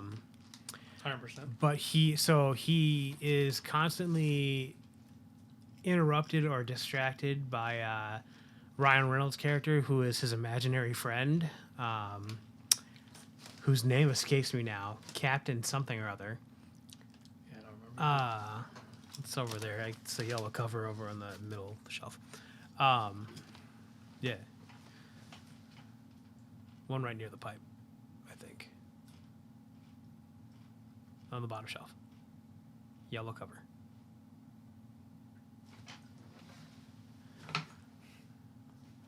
This is sad. I just had to direct him where a movie wasn't his collection. It's because they're not in order. I built the shelves and I just left them and I just threw them up there to make sure it was stable. Right. Like these shelves here, over there, and over here, they're not even attached to anything. They're just sitting there. So like if I took all that shit off, the shelf would fall over. Well, that's just unsafe. I've been lazy. Especially with your $1,500 fucking lens. Shh. That's right there. Yeah, you want underwear all the shit could fall? Damn your eyes. Anyway, Tim's looking up the name now. But realistically, he's distracted by his imaginary friend and ends up going into town and befriends Emma Stone for... I don't even know how he ends... I can't remember how he ends up... It says Emma Stone in a breakout performance. I'm pretty sure she broke out in Superbad. Yeah. Not this movie. I mean, she was all right. I mean, she was okay in this, but I mean, really, but she was definitely okay. But the big draw was Jeff for me was Jeff Daniels. I thought Captain was Excellence, by the way. Oh, Captain Excellence. Okay, but I think Jeff Daniels was probably the clincher for me in that whole movie. Like I just thought his character was. Your favorite scene is what? The ending when after he's discovered hanging out with Emma Stone by his wife, and they're in an argument. Because he hasn't written anything and he's been up there for however long, and she's yelling at him and wants to know what's going on. She just wants to know what his problem is, and he finally just screams, "I don't know what to do with my hands." And like I say, I feel that on levels. Like I'm not a prolific writer, but I mean, I've definitely tried writing. I tell people all the time, like, I've tried writing a fantasy novel probably upwards of 10 times. Well, I remember you came to me about your fantasy novel about two brothers. I went on a heyday with that, telling me all sorts of ideas. The problem with my writing has always been that I have the ending. I just don't know how to get it there. It's like the easiest part is knowing how it finishes, and you just gotta figure out where it begins. Right. Well, that's what I mean. Like, I always have the ending. Like, I can always end a story. And I just never know how to start it. I can help you with that. Right. And that's... I always have... Here's the hard part for me. I have the beginning, I have the end, I have a bunch of shit in between. But I don't have it seamlessly bind together. Right. I can't figure out every little inch, every little nick and cranny in between from here to point A to point D. Right. That's my problem. And sometimes it's just a chapter break. It isn't always that easy, but sometimes it's as easy as just being next chapter. Right. And we've moved on. That's something else I have, as far as I am concerned, I think I have great ideas for stories, and I want to apply them. I want to put them out there, but I just taking the time to do it and then finishing it up. I will spend like 2 or 3 months and take the time to do it, right? But I never finish the fucking thing, and then I just move on, or I don't know what the hell happens to me. That's the problem I always have. I mean, and and with me, it's like I've always said, I've got the ending, and I feel like it's a really good ending. It's always a matter of like, well, where does it start? Ends up being the problem, and then I will, not necessarily like give up on it, but like I just move on. I go, well, I worked on that for a while. Now what am I on to? Do you think he was wearing any extra padding for this suit Ryan Reynolds is wearing? I don't think so. Shoulders, maybe? I don't think so. I think he's just that hunky of a muscular man. I only would say just because the pecs and the shoulder are too round. You would think so. But have you seen him shirtless? This is right around the time he did Trinity too, and he gained 40 pounds of muscle for Blade Trinity. I believe it. I'd say they just the shoulders and the pecs seem too round. Oh my god! It's not the size that I don't believe. It's the roundness. You need to see him shirtless. Watch Amityville Horror. I've seen it. Look at his pecs. They go bouncy, bouncy, bouncy. Okay, Tim, this is getting weird. Stop trying to make me infatuated with Ryan Reynolds. I'm sorry. It's just so easy. But to get back to my original point, talking about the movie Paperman, it's a bottom shelf, buddy. Bottom shelf. That's where you got it. There you go. It's a killer movie, I knew that. and it's very understated for any of the actors involved. Especially Jeff Daniels, because he hasn't really hasn't done a lot over the years. Well, it's like he's always in these things, but I feel like that was probably around close to when he did The Newsroom. I think. I don't know when he did The Newsroom. I can't remember offhand, but I think it's about that time. So I mean, he was kind of in between, and he's been doing a lot of like random smaller stuff. Like, you know what? The one film I always remember him from, other than Dumb and Dumber, Arachnophobia. Yep. That's probably one of his bigger movies, yeah. Yeah, that's mainly because that movie scares the shit out of me. It's one of the few films that I'm just like, I can't watch. Right. It creeps me out. I hate spiders. I always remember there's a movie where like there's 2 movies I really remember him from. One, he's like I think he's the killer in it, and I can't remember who the other person is, but like he's like a killer, and there's a boat involved. And I know that that's a really boat killer. I know that that's like a really vague description for being the only other movie I remember him from, but I know he's in it. So get off my back. I think of Sleepless in Seattle. No, that's Tom Hanks. No, what the hell are you talking about? No, seriously. Did you think he was Meg Ryan? My mind literally just cross-wired because it's not even the film I was thinking of. I was thinking of was Sandra Bullock where she's like she like saves this dude from being ran over by a train. While you were sleeping? Yes, while you were sleeping. That's exactly Isn't that Peter Gallagher? No, well maybe. He's the guy in the coma, I But think. isn't Jeff Daniels like the brother? No, that's Bill Paxton. Bill Pullman. Bill Pullman. See, I don't even know who he's This is 6 degrees of separation at this really point. Is. I have to look this up because I'm losing myself. The other movie I really remember him from is The Lookout. What's it called again? While you were sleeping. While you were sleeping, I almost put Sleepless in Seattle. No, well, That's with Tom Hanks and Meg Ryan. Now all I can see is Tom Hanks and Jeff Daniels standing looking at each other. That fucking cover. Leave me alone. It's too close. I've had 64 ounces of beer, so. You haven't had 64 ounces of beer. You've had Fine, like 55. I've had 55 ounces of beer. Pansy. This is the one with one glass. What was it looking up again while you were sleeping? You're seeing if Jeff Daniels is in While You Were Sleeping.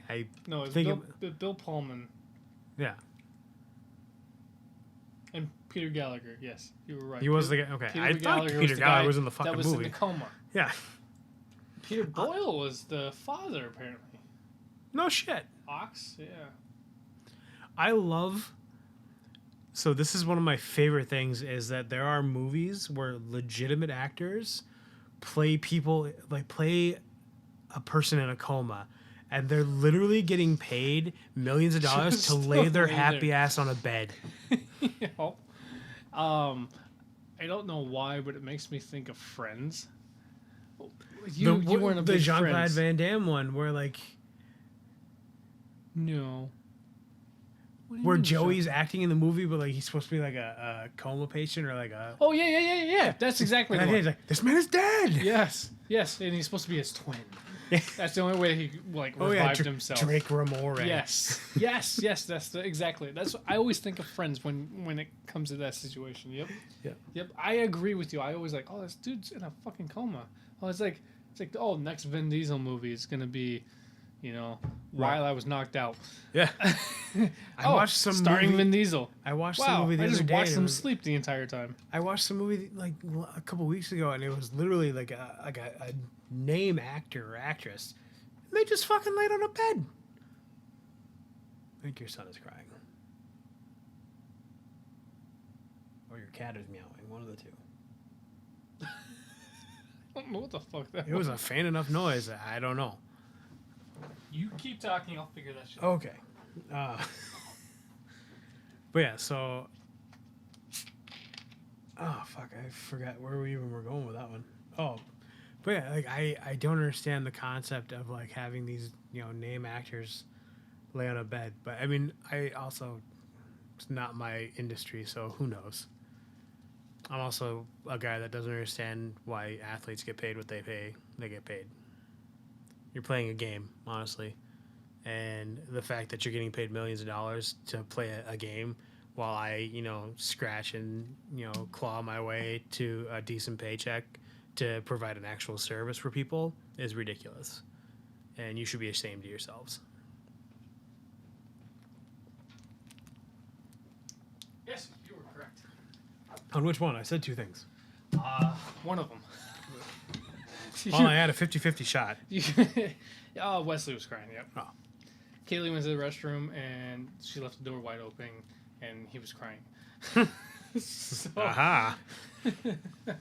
but it didn't sound like a crying child to me. It sounded like one of the cat toys that went off and Well, like I say, it could have. To me, it was like that was either the kid crying or like it was just a weird meow from one of your cats. I don't know how your cats sound when they meow. I know how my they cats sound fucking annoying. Yeah. Well, yeah, as all cats do. But like I know the tenor and stuff like that of my cats. Yeah. No, I hear you. Ugh. What were we talking about? Well, before you left, I was bitching about people like actors acting in a coma, sitting in the and then comas. I quickly said something about athletes getting paid what they get paid when. Oh, dude, that's like Like when they act, or like in general? I compared actors like getting paid to be in a coma to the same thing as like athletes getting paid what they get paid to play a game. Oh, I totally agree. While I scratch and claw my way to a decent paycheck while providing an actual service. Well, here's the thing about it. Yes, I agree that they're putting on the amount of pressure, the amount of work that they have to do to be in some kind of peak physical condition. I'm not saying that they don't deserve some kind of large amount. Yeah. But to get paid like $3 million a season just to throw a ball? Are you fucking kidding me? Like, I should be paid $3 million for working 80 hours a week. Right. And these fuckers only have to... They don't have to work 80 hours a week. Yeah. Like, they're getting paid when they travel, too. Like, it's... Right. Yeah, no, travel expenses and all that. But then again, it's the entertainment business. Right. I don't... Yeah. I agree with you. If you were to cut that shit down... Right. You could solve so many other problems. Oh, yeah. I mean, put that money towards other stuff. Or, you know, not make me have to fucking pay for a new stadium out of my taxes. Right. Like, how the fuck is that fair? Yeah, like, I agree with you. I don't even want to go there. Mainly, the problem is we're subjective because we're not sports people. Right. If you want to... Have you had that conversation with somebody who loves the Bears? That's a valid enough point. So sports fan being an entirely different thing. Right? They might ream you a new one because they're like, well, what the fuck is that? Well, and like I've heard the arguments of like, you know, it brings the economy and so that's like, but I don't care. Yeah, well, people go out to dinner. Yeah, I was like, yeah, more frequently than they go out to a ball game. I was like, I work in the service industry. Like, stimulate the economy by, you know, catering to my services or something like that. You know, people people that like are trying to live. You know, I'm not even trying to live a lavish lifestyle. Like, I'm trying to live by a reasonable like means, I just want to be like comfortable. Right. Like, I don't need to be exorbitantly rich. I just want to be comfy. Essentially, you're just trying to make sure your bills are covered, and you have just a little bit of spare cash to spend on some leisure things. Yeah, exactly. And maybe, if you're lucky, some savings. Right. And that's if you're lucky. Right. You gotta sacrifice something if you. Well, exactly. I mean, I'm making the most money I make right now. Like at the job I'm at, like I get a decent wage, you know, and I'm still, you know, not exactly living, you know, the lifestyle. Right. But it's like, you know, these guys that play football and baseball and basketball and whatever the fuck else sport they play, you know, have a $30 million mansion. It's like, why? Like, you know. Shaquille O'Neal, I think out of his career made like $700 million or something like that. Oh, for sure. Almost $1 billion. I know Michael Jordan is worth $1 billion. I believe it. Probably multiple billions of dollars. Mm-hmm. Sure. But I understand to a certain level those sports players also being influencers. Right. So I get it to a certain extent. But yeah, I mean, some of the shenanigans and some of the bullshit that they go... Oh, yeah. Like, you remember, like 8 years ago or something like that when the Vikings got in a bunch of shit, like a bunch of trouble for, like, having, like, guns and weapons on a boat somewhere? And, like, so... No? I do not. Hear about that? That's hilarious. I don't even know 100%. I would have to look it up. I remember hearing this shit when I was in school. When I was in audio engineering. And, like, they just were... That's the kind of shit that would make me go, cut that shit off. Yeah. They're doing this because they know they can get away with it because they have the money to bail themselves out. Yeah. Cut that shit off. Right. Like, all the shit that's going on in the news right now with all the race riots and shit like that, that is more important than that kind of shit because they can cut that shit off. Exactly. But they can solve those issues. Why don't they? Why didn't they? You know, and it's all about the almighty dollar. It has to do, it has to do with investors. It has to do with fucking entertainment. Why is entertainment more important than medical or education? Our education system should be our primary. Finland, right? Sweden. Yeah. Norwegian, as far as I'm concerned, because it's all the same fucking area, the northern area of Europe. Focuses on education first. Like, every teacher needs to have a master's degree. before you can teach. I don't even think we do that here. No. But the only thing I do know is to be a college professor, you need a PhD, doctorate. yeah. Yep. You need a PhD, a doctorate. But yeah, you need like a bachelor's degree to be a high school teacher. Or you at least need to be a specialty in your field for a certain amount of time. I don't think you need to necessarily be a doctor or have a PhD, but you need to have the experience, meaning a 20-year person who's been in that career for 20 years could probably be a teacher at that point. I guess Because I they don't have know. the experience over somebody who's a doctorate who doesn't have the experience but has the knowledge. You know what I mean? I mean, it makes sense. But That's from my understanding. That's how at least our college system works. Because I feel like I've met a couple of people who didn't have PhDs and they were teaching. it might be in certain subjects, maybe. Yeah. Like if Yeah. you were a director, you should have all the right in the world to teach directing if you're a successful director. Yeah. Steven Spielberg. Steven Spielberg.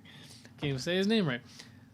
If he came in and said, "Hey, I want to teach at this school," I guarantee nobody's gonna say, "Oh, yeah, you can't do that, Mr. Spielberg." Right. No, they're gonna be like, "Oh, here you go. Here's a comfy chair for you." Turn your ass around and go back out that door. But I guarantee he doesn't have a doctor's degree in film. Right. Yeah. So- Like I say, I mean, I know for sure, like, to be a high school teacher in this state, I think Bachelor's, a yeah. bachelor's degree is What is all that, you need. 2 years? It's a 4-year degree. Is it a 4 year? Yeah. What's a master's? 6? Master's is 5 or 6, and then a doctorate is another 2 or 3 onto At that. least 8. Yeah. At least 8 for Yeah. doctors. I know that 8 to 10 Yeah, years. because most doctorates you need to go to grad school. So And it depends on if you're a specialty or not too. Yeah. Because if you're a specialty, you have to take like an extra year or two right, to be to specify. Like if you're a Right. neurologist or something like that, yeah, and you special, specialize. specialization of medicine. Yeah. In that. Yeah. Well, Right. obviously, I think Yeah. medicine because that's the only fucking thing in the world that needs the doctors. Well, I mean, you can get it. Well, I mean, technically, my dad's a doctor. Like, he Yeah. has a doctorate in economics. So I mean, What's he's he gonna use that for? Teaching? teach at the college. It's like, what is that old saying? Those who Those who Can't can do. do, those who can't teach. It's fair. I don't know. I mean, I don't know what it takes to be. I don't know what it takes to be an economist and to be like out in the world. I know my dad. So my dad has done a fair few things that are like of note. Like he's written a book about his time he spent in Ukraine. He spent a year in Ukraine helping the national bank there get it back on its feet. So he did that and then wrote a book about it. I think Tim's looking it up right now. I couldn't tell you the name of it. I just remember the cover was blue, and I looked at it as a joke afterwards and was like, "Ain't got any pictures in it." Look at that. I only put King Bam. Yep. There he is. Yeah, there he is. There he is. The man, the myth, the legend. Oh, that's right. I do remember when he was trying to be all like political and stuff. Yeah, he Is was in the really House of Representatives. 63 years old. Yeah, he was in the House of Representatives for 2 years. Yeah, the Ukrainian economy since independence. Yep. So yeah, he went right after the USSR, not right after, but like after the USSR dissolved. He The Western government. he 10 billion in foreign aid. he helped the Ukrainian National Bank get back on its feet. Wow, I did not know that. Yeah, he's published numerous papers as far as I know, but that's the only book he's written. As a professor, you need to do that though. Well, he works for essays and stuff like that. to publish papers. Yeah, the reason he went over to the Ukrainian bank was he worked for, I can't remember the name of the company. Nothing like your father. You must have gotten like your mother's looks. I got some. Various The pieces. skin tone and the height. The skin and tone the and stockiness. Right. I got the calves too. Or Devin likes to call them. Do you know Big 2 people calves in the of last gods. week have noted my calves? Really? Have been like, God, you've been working out. Look at your calves. I'm like, I don't They've always work been out. that way. This is a family Right? trait. Like, Ask this is- Devin. this is how they he was shave. obsessed with your calves. He saw them one time at DB, or not DB, that Boulder Boulder. Tap House, and he was like, "Oh my God, Aram, look at your calves. They're swollen." Yeah, I to let everybody that doesn't understand what's going on know, I have long distance runner's legs, so my calves And are. he's only like 5'6". Yeah, I'm 5'6". I have the family trait is that all the men on my dad's side of the family have very big calves because, like I say, we have long distance runner's legs. So the calf is the more important muscle as opposed to the thigh or the hip muscle. And it's not from exercise. It's just a family trait. So for whatever This reason, is the most boring cover. I know. ever. I told him there was no pictures. Like no one was gonna want to buy it. He didn't believe me. I don't know how well it sold either. What's the read about it? He used to work for a consulting firm, was what it was. Like your he worked dad, for a yep. consulting firm. That's before he lost all the weight. He's So what he looks like now? yeah. Oh my god, Yeah, he did he's- lose a lot of weight. He's lost a ton of it. He looks Indian. It's so funny because I think he's even made the joke. There's a point where people thought he was sick because he lost so much weight. What did he do? Just stop eating? He started eating right. Wow. All right. He was a vegetarian for 20 some years, and then he realized he wasn't getting enough. I think it was he wasn't getting enough of the proper proteins or nutrients or whatever. He wasn't, for whatever reason, he wasn't getting the right amount of what he needed. So he started eating meat again. Just started eating the right kind of meat, lean cut meat. Yeah, essentially, he went to a high protein diet and high protein, low carb is kind of what he does now. Wow. Yeah, so he's dropped quite a few lbs. That's crazy. Yeah, I haven't seen him it's in amazing what eating right can do to you. quite a few years. I think the last time I remember seeing him was Liam's like first birthday. Yeah. So at Chelsea's parents' house. So Yeah, that sounds about right. First or second birthday. Yeah, that was the last time I remember seeing him, and that was well, at least 3 years ago. yeah, at least I don't know. Because Liam's 5 now, so Jeez. Wow. Yeah. Yeah, I don't know, man. You get his olive skin, obviously. You get that Yeah, I have- Armenian. I've got bits and pieces Heritage. here and there, but like I got a decent mock-up of both sides of the family, at least for me. My son inherited my hair and my eyes. And your skin tone. To some He's degree, got the olive he's skin, not though. quite as dark as I am. No, but but he's got it. He's definitely not as. He's not as white as his mother. Right, because she's a ginger. right. That But soulless it's creature. so funny. The big thing we noted was that he doesn't have the nose, like your nose. he doesn't have my nose. It's smaller, and mine is smaller than my dad's. And the joke at this point is that basically we're just gonna keep marrying white women until we get that nose under control.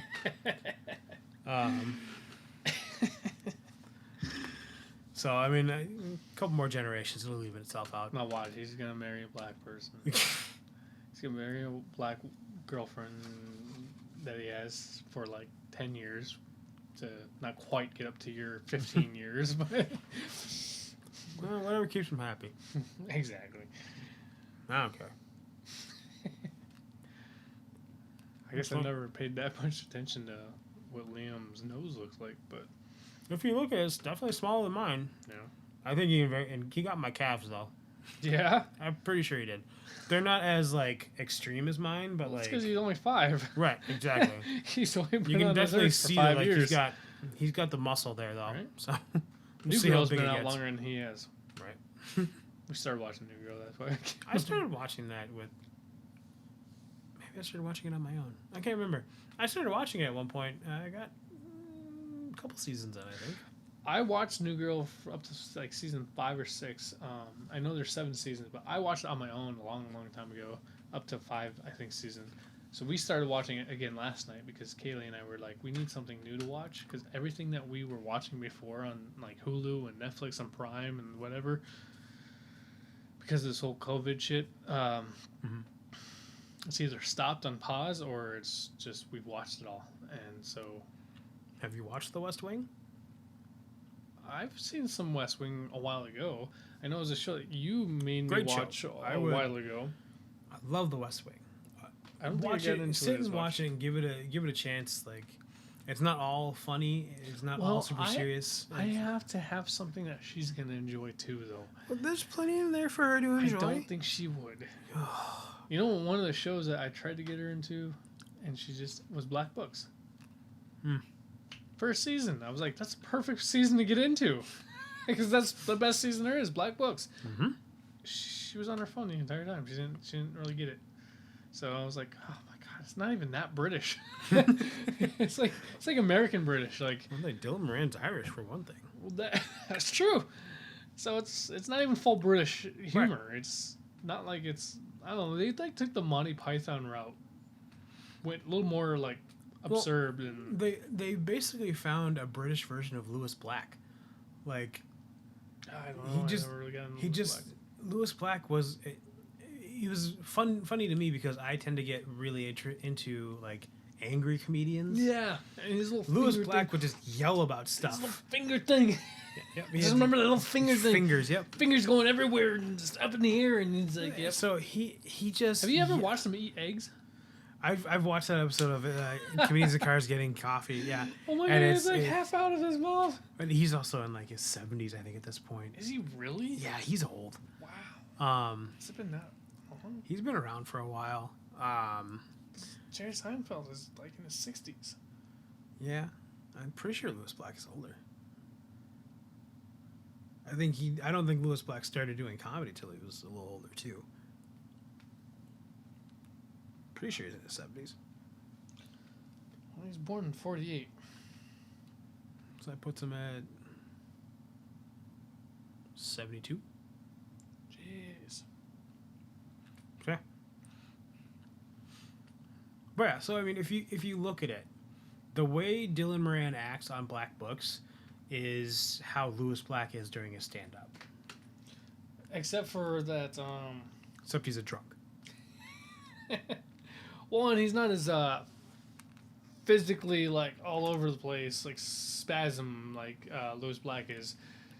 Bernard and Black Books is more like. Well, we were talking about more of like his stand-up, I suppose. I guess I haven't seen his stand-up, but his character, which you said is pretty much exactly like his stand-up, yeah. He's a little less spasm and more just blatant angry. Yeah. Well, and like the thing about Lewis Black is like it's not so much spasms. He just snaps. Like he'll start talking and then he just like. Throws a tantrum. 71 years old. That's crazy. Yeah, throws a little tantrum. I like Black Books. Anyway, I tried to get Kaylee into Black Books, and she didn't like it. And I'm like, oh, you're missing out. And I was like, well, I can't do Black Adder at that point. She won't understand that because that's quite British. Oh, so British. So I was like, well, we're just gonna watch New Girl again. Because I had a good experience with New Girl when I was high. So yeah. Had a good experience with the New Girl when you were high. Huh? Well, I ate a cookie that somebody told me was really, really potent, and I didn't listen. And he didn't really specify what potent meant, so I didn't really understand not to eat a whole cookie. You gotta get a better grading system. Well, it was a silver dollar cookie. I thought that should be okay. He gave me 3 of them. And I ate a whole cookie. And for 5 fucking hours, it was a goddamn roller coaster to the sky. And I just didn't ever come down until I fell asleep. Eventually, I think I woke up and I wasn't high anymore. So, but I remember watching a whole series of like, I watched an episode of Supernatural where I like analyzed like the Reapers versus like death and how like the angel of death is supposed to be more powerful than God, which makes the Reapers, who are like his little mini minions, more powerful than angels, which then makes them like universally more powerful than God. And my mind just kind of like collapsed on itself at that point, trying to fathom the idea of how powerful somebody fucking is in the goddamn supernatural world. And then I went home and I watched New Girl, like a whole season of New Girl. Like it was the episode of like Cece's wedding with Smith and the Badger and Winston, and I remember that, and that's it. And that's like a whole entire season that I watched. I remember laughing a lot. Don't know why I was laughing. Doesn't matter. You're probably high. Oh, I was fucking high as shit. Like, I was skyrocketing to the moon, and I wasn't coming back anytime soon. So, I ended up going to sleep, and I don't know. I think I had the spins for 8 hours. And then I never ate a cookie again. That's a lie, I did, but I was careful next time. My mom wanted a cookie too. She's like, I don't know. I guess she was just like having trouble sleeping. So she was like, Tim, you got any pot? And I'm like, well, I got some cookies. She's like, are they pot cookies? I'm like, yes. I'm like, can I have like some? Do you have any pot? Well, I have some cookies. Are they pot cookies? Why?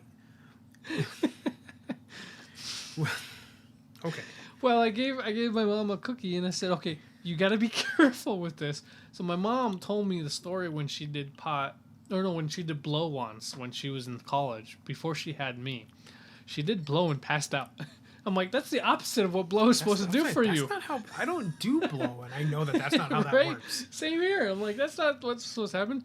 But her body just can't. She's tiny, so She just overloaded. she must have. And so CMO. she said that she was never like one in the pot either because like she just passed right out. She'd take a couple hits and she'd want to go to sleep. She's not much of a drinker. She has like one glass of mead, not wine, mead. That's like honey fruit. Yeah. And she's done. She's goofy. She's red in the face. Like she needs fucking meetings or something. But she asked for a cookie, so I gave her like half a cookie, and I was like, "Mom, you got to nibble on this like a mouse." And I caught her downstairs, passed out on the couch one day. Ate With the a whole cookie in her goddamn hand. thing. No, she just had a little nibble, but it was a cookie in her hand. And I'm like, so apparently it did the job. So, That's fucking great. you know, my mom's like, what, 50? I don't even know how old my mom is. She's like 56 or something. In my 36 years on this earth, I smoked pot once. And And then you wonder why you weren't kind of the cool kids. right, it's Peer pressure. see, the thing of it is, in high school, no one tried to pressure me into doing that. But no, this was after I was out living on my own. The guy I hung out with in college was a pot dealer. So he and I hung out some, and one night my friends came over, and I was like, oh, I should call Brian up. So I called Brian. I'm like, why don't you come over and hang out? He's like, oh, you want me to bring anything to drink? I was like, bring whatever you got. So he brought over like a 1.75, a Jägermeister. Oh, God. And Jägermeister. 1.75 Jägermeister is a horrible idea. a lot of Jägermeister. And You know some shit's going to go south then. It was him and I were attacking that bottle pretty hard. My friends were helping, but he and I were doing the heavy lifting on that bottle. And at one point, he went out to my deck to smoke, and I can't imagine why I went out there with him, but he like offered it to me, and so I gave it a shot. Didn't feel anything, didn't care. I had a lot of liquor in me at that point, so it was whatever. But I sat down. He and my friend Britt sat on my couch. I sat down in my chair. And I don't know why it was there. It might have been precautionary on my part, but there was a bucket somewhere near where... there was a bucket somewhere near... somewhere near me. And I just very smoothly leaned over and grabbed it and dragged it in front of me and then proceeded to throw up into it for a minute or two. But you feel better after. I didn't. Not with Jägermeister. I sat up and I looked at Brian and my friend Brett and I was like, I'm going to bed. And I was like, good night. And I took my bucket and I went into my room and I put the bucket right next to the bed and I laid down on my bed after cleaning myself off, I hope. I can't remember at this point. Woke up the next morning, the bucket was still there, thankfully. But in my drunken haze,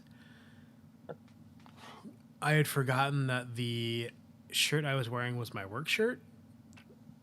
So I woke up the next morning, and my work shirt was covered in vomit that had dried onto it. Oh, crusty. And the only saving grace was two of the guys that I worked with at the restaurant I worked at the time lived across the parking lot from me. So I called one of them. I was like, Adam, I threw up all over my shirt. Can you lend me one? And now Adam, at the time, was built like you, but skinnier. Oh, wow, that's pretty skinny. So he's like 6 feet something and just a railing. So he wears I mean, I'm 6'1", 200 pounds, so I can only imagine. So yeah, he's like 6'1", 6'2", probably weighs a $170, $180 maybe. Well, so he wears like a medium. Jeez, yeah, I can't wear a medium. A medium or something along those lines. It might have been a large too. What you're telling me, I wore a shirt that was far too tight for my body. And anyone that doesn't know me... Did you have your belly back then too? Oh yeah, this has always been there. This doesn't go away. Your little Buddha belly. So like, anyone that doesn't know me, I'm built like I have a beer gut that is just kind of my natural shape. And I wear an extra large or a large generally to kind of like let it kind of flow over my beer gut so I don't show it off. This shirt hugged every corner of my torso. And not only that, but rode up the entire night as I was trying to cook over a hot grill. I bet you look like Simpsons, the police officer's son. Oh, Ralph? Ralph. Yeah. His belly's always exposed. Yep, for sure. Just a little belly button. I'm sure it was a sight to behold. And I got up, went out into my living room. I don't remember if my friends were gone or not. I feel like they were, because I think I found out later on that they had fooled around on my couch and proceeded to make things awkward between those two. Luckily, Brian wasn't exactly a huge part of my clique. So, like... They come back and, 10 years later, like, oh, yeah, that's where you were born, on Uncle Aram's couch. But yeah, so that was the one time I tried pot, and it was one of those things that it never interested me. Like I never really felt the need for it. No, I mean for a while I kind of looked down on people for doing it, but then I realized I didn't care that much. Because you met Devin. Yeah, right. Literally Devin made pot look bad. Well, even before that, I had plenty of guys that I worked with that I didn't mind. There were guys that were I would tell, hey, go out back, smoke a bowl, and get back in here because you're turning into a pile of garbage. Right. And the only way they could function is if they were stoned. And I was and I understood that, and I didn't care. I was like, right. You get your shit together, get yourself right, and let's fuck this line up. Right. Yeah, kind of like Dreads. That's one thing about Dreads. When he was our prep cook, he's the only person in the world that I accepted okay when he was hungover because he did his best work when he was still shit-faced. Yeah. There wasn't a difference between him being hungover and him being sober to who he was, but he's an artist too. He holds that tight into his core. He's a very clean, organized person. Yeah. Looking at him, you'd be like, oh, God, that dude looks like a mess, but right. It's just because he has a beard. He looks like he's the white Rastafarian. So, but well, now that he's cut his dreads off, he's kind of got that ginger Jesus look to him. A little bit, yeah, yep, a little bit. But yeah, he's one of the few people that can function. He was a true definition of a functioning alcoholic because back in the day, he would put a bottle of Rumpies away a night. Yeah. Well, not every night, but he would put it away in a night. Just drink mouthwash. And the one time, there's one time that it was me, Devin, and Mike Fuhr. We decided it was on a Saturday night. We were getting ready. It was an hour before we had to close, and we were leaning into the kitchen, the window. We were looking at the heat lamps and everything. We were leaning in there. We were discussing most cooks usually are used to doing. Right. And we're like, should we get fucked up tonight? He's like, fuck it, let's do it. That was all it took. Fuck it, let's do it. Yeah. And we decided to go down and we decided to slam some beers, and I think I started drinking some Captain Coke, and that's when shit's gonna get like serious with me as I start drinking my rum. And next I'm like sitting there talking to some chick. Fear's trying to hit on whoever he could hit on. Devin's probably just sitting in the corner jerking off, watching. Or hanging out with Otis, which is practically the same thing. Yeah.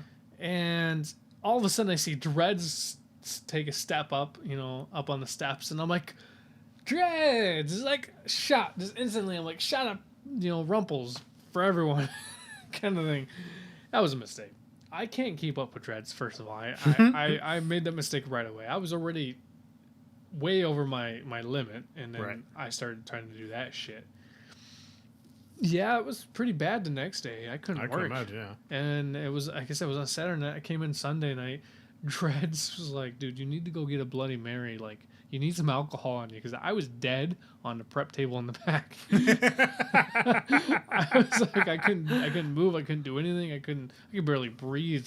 And like, Dreads is just like, well, you can go home if you want. I'm like, well, I need the money. He's like, well, go get a Bloody Mary or something, because like you're not gonna feel any better. It's like, you just crash here, take a nap. I'll take care of everything, but you just need to like get some alcohol on you. Damn. Yeah, it was the last time I ever did that. That was years ago. That was like first year I started working at DB's. God. I remember the once again, we're both cooks. We have cook stories. Yeah. We have restaurant stories, experiences, and when I worked at DB's the first time around, not when I worked with that was when it was that was way before different owners. Yep, that was way before. I was like, it was so it was before the Barths even owned it. It was the guy before. Yeah. John Timmerman. Whatever that his last douchebag's name is. Yeah, he was kind of an asshole. He still is. I don't think you grow out of that at that point. He's why we shut down. John Timmerman was? Essentially. Really? Yeah. Oh, damn. Oh, he didn't help. Let's put it that way. Oh. Anyway, sorry. The Christmas party. Was a Christmas party that happened. Infamous Christmas party. The infamous DB's Christmas parties. People warned me, like, these are the kinds of Christmas parties where like relationships are ended. Oh my god, they never changed either. Yeah, and so like I'll preface this by saying like this is the kind of Christmas party where like there was a bartender that was dating a waitress and they got caught fucking on the back stairs twice the same night by the same person. Nobody did anything about it. And after the second time, apparently they figured it out. But well, yeah, it's probably upstairs towards the roof too. I don't know. They were just on the stairs somewhere. Like they didn't even make it there to were a landing. 6 stairs, so pick and choose. Right. You'd think they would have gotten somewhere, a little further away, but I think they just got to like the first set and just went like, bruh. But I was drinking. I might have been drinking Heinekens or Rolling Rocks that night. I can't remember which. Heineken. Green bottles. I remember that much. But so I'm drinking beers and everybody's buying shots. So like I'm having a shot with one guy, having another shot with another, having a shot with over here, a shot over there. I can hold my liquor, as I've said before. I can hold it fairly well. We started the party at like 8 o'clock, and it's open bar. So like it's not First mistake. yeah, it's an open bar. For anybody, And like it's the first we mistake. filled the bottom floor of DB's. Filled it. And this is the Christmas party. And yeah, so this is a Christmas party. This is all the employees who like make a fucking job out of this. They get paid to drink. Right. I at one point, Chelsea and her friend Katie had come with me, and so they went to the bathroom, and I was left alone, and I'm leaning on the table, feeling comfortable. I'm not bothering anyone. I'm not looking at anyone. I'm not talking to anyone. I'm looking at the table, and I'm fine. And then I feel someone lean on me, and I turn, and all I caught was teeth before the face latched onto me. And like I said, I was drunk enough that it took me a couple seconds to figure out the person I was kissing was too tall to be the person I should have been kissing. Right? 'Cause Chelsea is shorter than you. Yeah, Chelsea's much shorter than me, and this person was probably an inch or two taller than me. I can't really guess at that if that's right because I was leaning on the table Right. when it happened. But like, You probably had jello legs anyway. no, I was able to stand up. I Yeah? just I was leaning because I was feeling okay. So I pushed. And this is how it happened in my mind. And like I say, I'm fairly drunk. So I was later told that things happened a little differently. But Of course I thought you I did. pushed her away. That part I'm sure of. Like I pushed her back and said, "I have a girlfriend," or I can't remember what I said. I have a girlfriend, or I'm here with somebody. Like I said, "Yo, I'm taken." Now she disappears after that. Now, I think I know who the girl was because I think earlier in the night when I went to get a drink, she was like dancing on the bar and took my hat. I think. I'm not sure. Your little paperboy hat from the 1920s? Yeah. One of those. I think it was that same girl. So, which the only fucking reasonable connection I can make. But, so when she disappeared, I thought she just wandered off. I'm told later that Chelsea came up and hip checked this woman off of me and then proceeded to finish her drink, put it down, and said, "I want to go." To which I went, "You should go." And this is not me like I would say I'm pretty shithouse at that point, but as far as I can understand it, I wasn't doing it saying like, "You go, I want to stay here." I was like, "No, she's upset. She needs to go." And they're like, "What about you?" I was like, "I'll be fine." Right. Like, not thinking, "Hey, I should just go with." I was like, "I'll be fine." Like, I was making some kind of fucking sacrifice. Funny. So they leave, and I become distraught over the idea that, like, I think my relationship is over. And the kind of fucking people I was around at that point, one of the bar manager was talking to me. He was like, what's wrong? I was like, this happened, and I think Chelsea's going to leave me. He's like, didn't happen. I was like, what are you talking about? He's like, I didn't see it. It didn't happen. I was like, but it did. Like, I was too drunk He just solved every problem in the world. Oh, I didn't see it. Didn't happen. I was so drunk. I was trying to argue the point with him. That was the better part. I was like, but it did. But it did. I swear to God. You were like that uncool kid who wanted to be popular, said they made out with the popular girl in like I was school. fucking making it up somehow. But so like somehow I made it to the Christmas party winding down, like people clearing out. I'm sitting Which is at the probably bar. 6 a.m. Like 2:30, Oh man, something like that. It always ran 6. 6 seems to be as soon as you saw that there's a crack of light, that's when we knew we shouldn't be here anymore.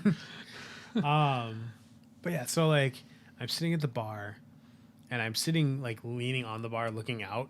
And a couple people are like, "Aram, you all right?" I was like, "Yeah, I'm fine." I was like, "Yeah, I'm fine." And like a breath later, I like lean forward, I grab the garbage can that's right near me and pull it in front of me and proceed to throw up into it. Aram's motif of drinking: drag garbage can close. Yeah. Just drag any receptacle I can close enough that I can catch whatever I'm putting out. The fact that you're able to drag it though so close, like you didn't have to go out of your way to find one. Nope. Pretty impressive. I'm actually pretty aware of things like that. Oh, there's a garbage can. I'm gonna just get a little closer to that. Unconsciously, I'm gonna move really close to that. So, and this is the point of the night where things blank out for me. So, and this is all piecemeal from various people. So it didn't happen. Right? And the bartender, it didn't happen. So John, the owner, was going to give me a ride home. And he said, hold on a minute, I got to check on something. And he went to go talk to a server for a moment, turned around. He's probably banging that server. I had disappeared. Like a ninja? No one saw where I went. And I don't know how, because I Ninja, could not vanish. Exactly. Like I could not have been stealthy at that point because I still had to grab my coat. And like, Oddly enough, you can be stealthy, but I can't imagine you being stealthy when you're drunk. neither can I. but like no one saw where I went. So they searched all 4 floors of DB's to make sure I hadn't snuck onto a floor and just passed out. Wow, we used to do that all the time. I- Perp. Aaron Perp. I'm sure you know who Perp Oh, is. perp, yeah. Yeah, that's exactly what he did. He would get drunk downstairs and go up into the 3rd floor loft or the 4th floor Yeah. and take a nap. That's where he would sleep. Yeah. So this is, they searched there. I then found out that there was a cab driver that I knew that had been taking me for a very regular amount of time, like places. So Perry knew me. I apparently fought through a crowd to get to his cab. Got in his cab, and he took me home. He apparently had to stop a few times because, as we all know, I don't travel well when I'm drunk. Nope. You flop like a fish. Well, I also get car sick real easy. When I'm really drunk, I get car sick real easy. God, I'm amazed So you didn't throw up in my Jeep then. As am I. I almost did, I'm pretty sure. Off of one corn dog? Pretty much. But so he had stopped a few times, but he got me home. I woke up the next morning at 6 a.m. to go to work at Chipotle. So I woke up still drunk, on top of my covers, buck naked, with a cookie sheet on me. My alarm went off. I turned it off. I got up. I looked to the side of me. Chelsea is like under the covers asleep. I'm confused, but at the same time, I can kind of remember what happened. So I'm like, I'm not going to wake her. So I go out. Like, I get my clothes. I go out. All the clothes that I had worn to the party the night before are laying on the stove. There's also another shirt that I did not wear, nor was it mine. So apparently I'd stolen someone's shirt. Somebody else's shirt. I don't know how that happened. We lived in one of the, like, you remember my old apartment. Yep. Yeah. So I lived up there. So like I walked to Chipotle because it was pretty close. It's like a 5-minute walk. Yeah. And I know I was still drunk because I was like stumbling on the sidewalk. And it's Valentine's Day. Oh, Of all man, dude. things. Valentine's Day is a very busy day. So there's like 2 busy days of the year at Chipotle. Halloween is the busiest. I believe it. And then you have Valentine's Day. So I get to Chipotle, and so I start to sober up a little bit. The nausea hits me. And it's like, oh, Christ. I had to work grill all morning, and it's like, ugh, whatever. I get through lunch. The nausea dissipates. And then the headache sets in. And then people from DB's start showing up to get burritos. And everyone's like, and one after the other's like, dude, what happened to you last night? You tell me. I don't know what happened to me last night. Where did I go? How did I get home? And people are like, yo, you just vanished. What do you mean I just vanished? I'm not a ninja. What happened? Who am I? It's like So- Jackie Chan and My Name or whatever. Well, yeah. I can't remember the name of that movie. I know what movie you're talking Who about. am I? Who am I? I think that's the name. Who am I? Might be. I always think of I have that movie somewhere. Scrubs, Johnny the Tackling Alzheimer's Patient. Who? Who am I? But yeah, that was one of the drunkest nights I've ever had. And the funny part is I didn't realize Perry had taken me home until a couple weeks later when I got into his cab and he's like, oh, hey, man, are you and your girl still together? I'm like, oh, no, did you take me home? He's like, yeah. I was like, did I pay you? Are you and your girl still together? Apparently, I was still distraught when I got in his car. He was probably so shocked because you should not have been together. He was like, yeah, it was pretty amazing how well you fought through that crowd of people. You were pushing girls left and right out of the way. Yeah, man. God. Yeah, DB parties get pretty insane. Like, I worked there for like 4 years almost. It was pretty close to 4 years. And They don't fuck around, that's for sure. I missed like I went to 2 Christmas parties for sure, and then I think I skipped at least 2 of them. But I remember, I remember one of the times that there were 6 of us still in the bar, and we were there until pretty much like 6 or 7 in the morning. Damn. And it was just us 6 sitting there drinking beer still, like, and then we had to go, obviously. But it's just we know how to party. Like, it was one of those. Yeah. But then again, you're dealing with like when I mean professional drinkers, I mean that's what they do. Yeah. Every fucking day they drink. That's their job, is to serve drinks and drink drinks. They get paid to serve drinks and they get paid to drink drinks.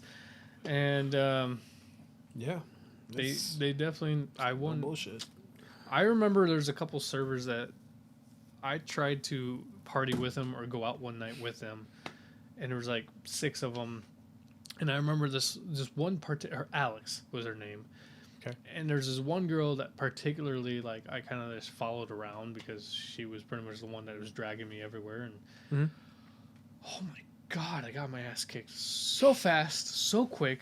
I couldn't keep up. We went bar hopping.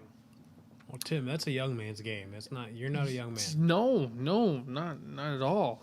Especially now, but like then I was younger than I am now and I couldn't handle that shit. They were just taking shots of that fruity shit that left and right, and I'm just like, I couldn't handle it. But that's why I stick to my craft beers. Right. I'm not a liquor person to begin with. I like my rum, my Captain Cokes. I do whiskey now. Like, I'll do whiskey or Jameson ginger ales and stuff like that. Like, that's stuff I kind of drink. No, I like my beers, my craft beers, but I usually drink beer. Like I say, that's the other thing I drink is like Jameson. Irish Mules are another one I like. But that's Jameson. So. Well, that might have to be another segment or episode that we talk about is beer. Yeah. We'll talk about our food or beer or ones that we like. I mean, we like to try new beers. I mean, you got me into this. It's the fact that I didn't know that Pantown delivered, so I took advantage of that. $50 later. It's actually like $55 later. Yeah. But next time we'll try Bad Habit. That's out of St. Joe. Oh, do they deliver? I think so. Do they deliver here? I think so. I'll tip them $20. Yeah, we'll have to do that. So. No, worst comes to worst, we can always just drive there and get the fucking ground. Oh, but that's a lot of work. Have to get out of the house and get in the car and then actually go somewhere. That's valid. I mean, this quarantine thing is kind of really brought the introvert into me. I don't want to go anywhere. I don't want to do anything. I left the house the other day. I'm like, what do I do? What is this? Is this real life? Right? Like, I could take a walk around the block and be fine, but I had to go to the store, and I'm like, I don't want to do this. Can somebody just deliver this to me? So you just bring it out here. I don't think I can do the building part. Right? Yeah. Well, it is like 3 o'clock in the morning. I was like, your boy's got to work in the morning too, so. Right? You got to go to work. I got to go mow my mom's lawn sometime tomorrow. Yeah. And Kaylee is taking the kid away for a whole day. Ooh. Yeah, she's going to see her mom in Benson. It's like 2.5 hour list. I pretty much just have to mow the lawn. I'm done. I got the whole day to myself. So it's fuck you. Well, that's right. I don't think tomorrow's going to be a long day for me anyway. Yeah. Well, I guess this could wrap it up then for our very first episode of B&B Banter Bros. Yeah. I am Timothy Bennett again. And I'm Aram Banyan. And try to tune in next time and maybe we'll be a little more interesting. Maybe we'll be a little bit more organized. Maybe. No promises. Not at all. Right. Thanks for joining us. All right. Have a good night. Peace Later. out.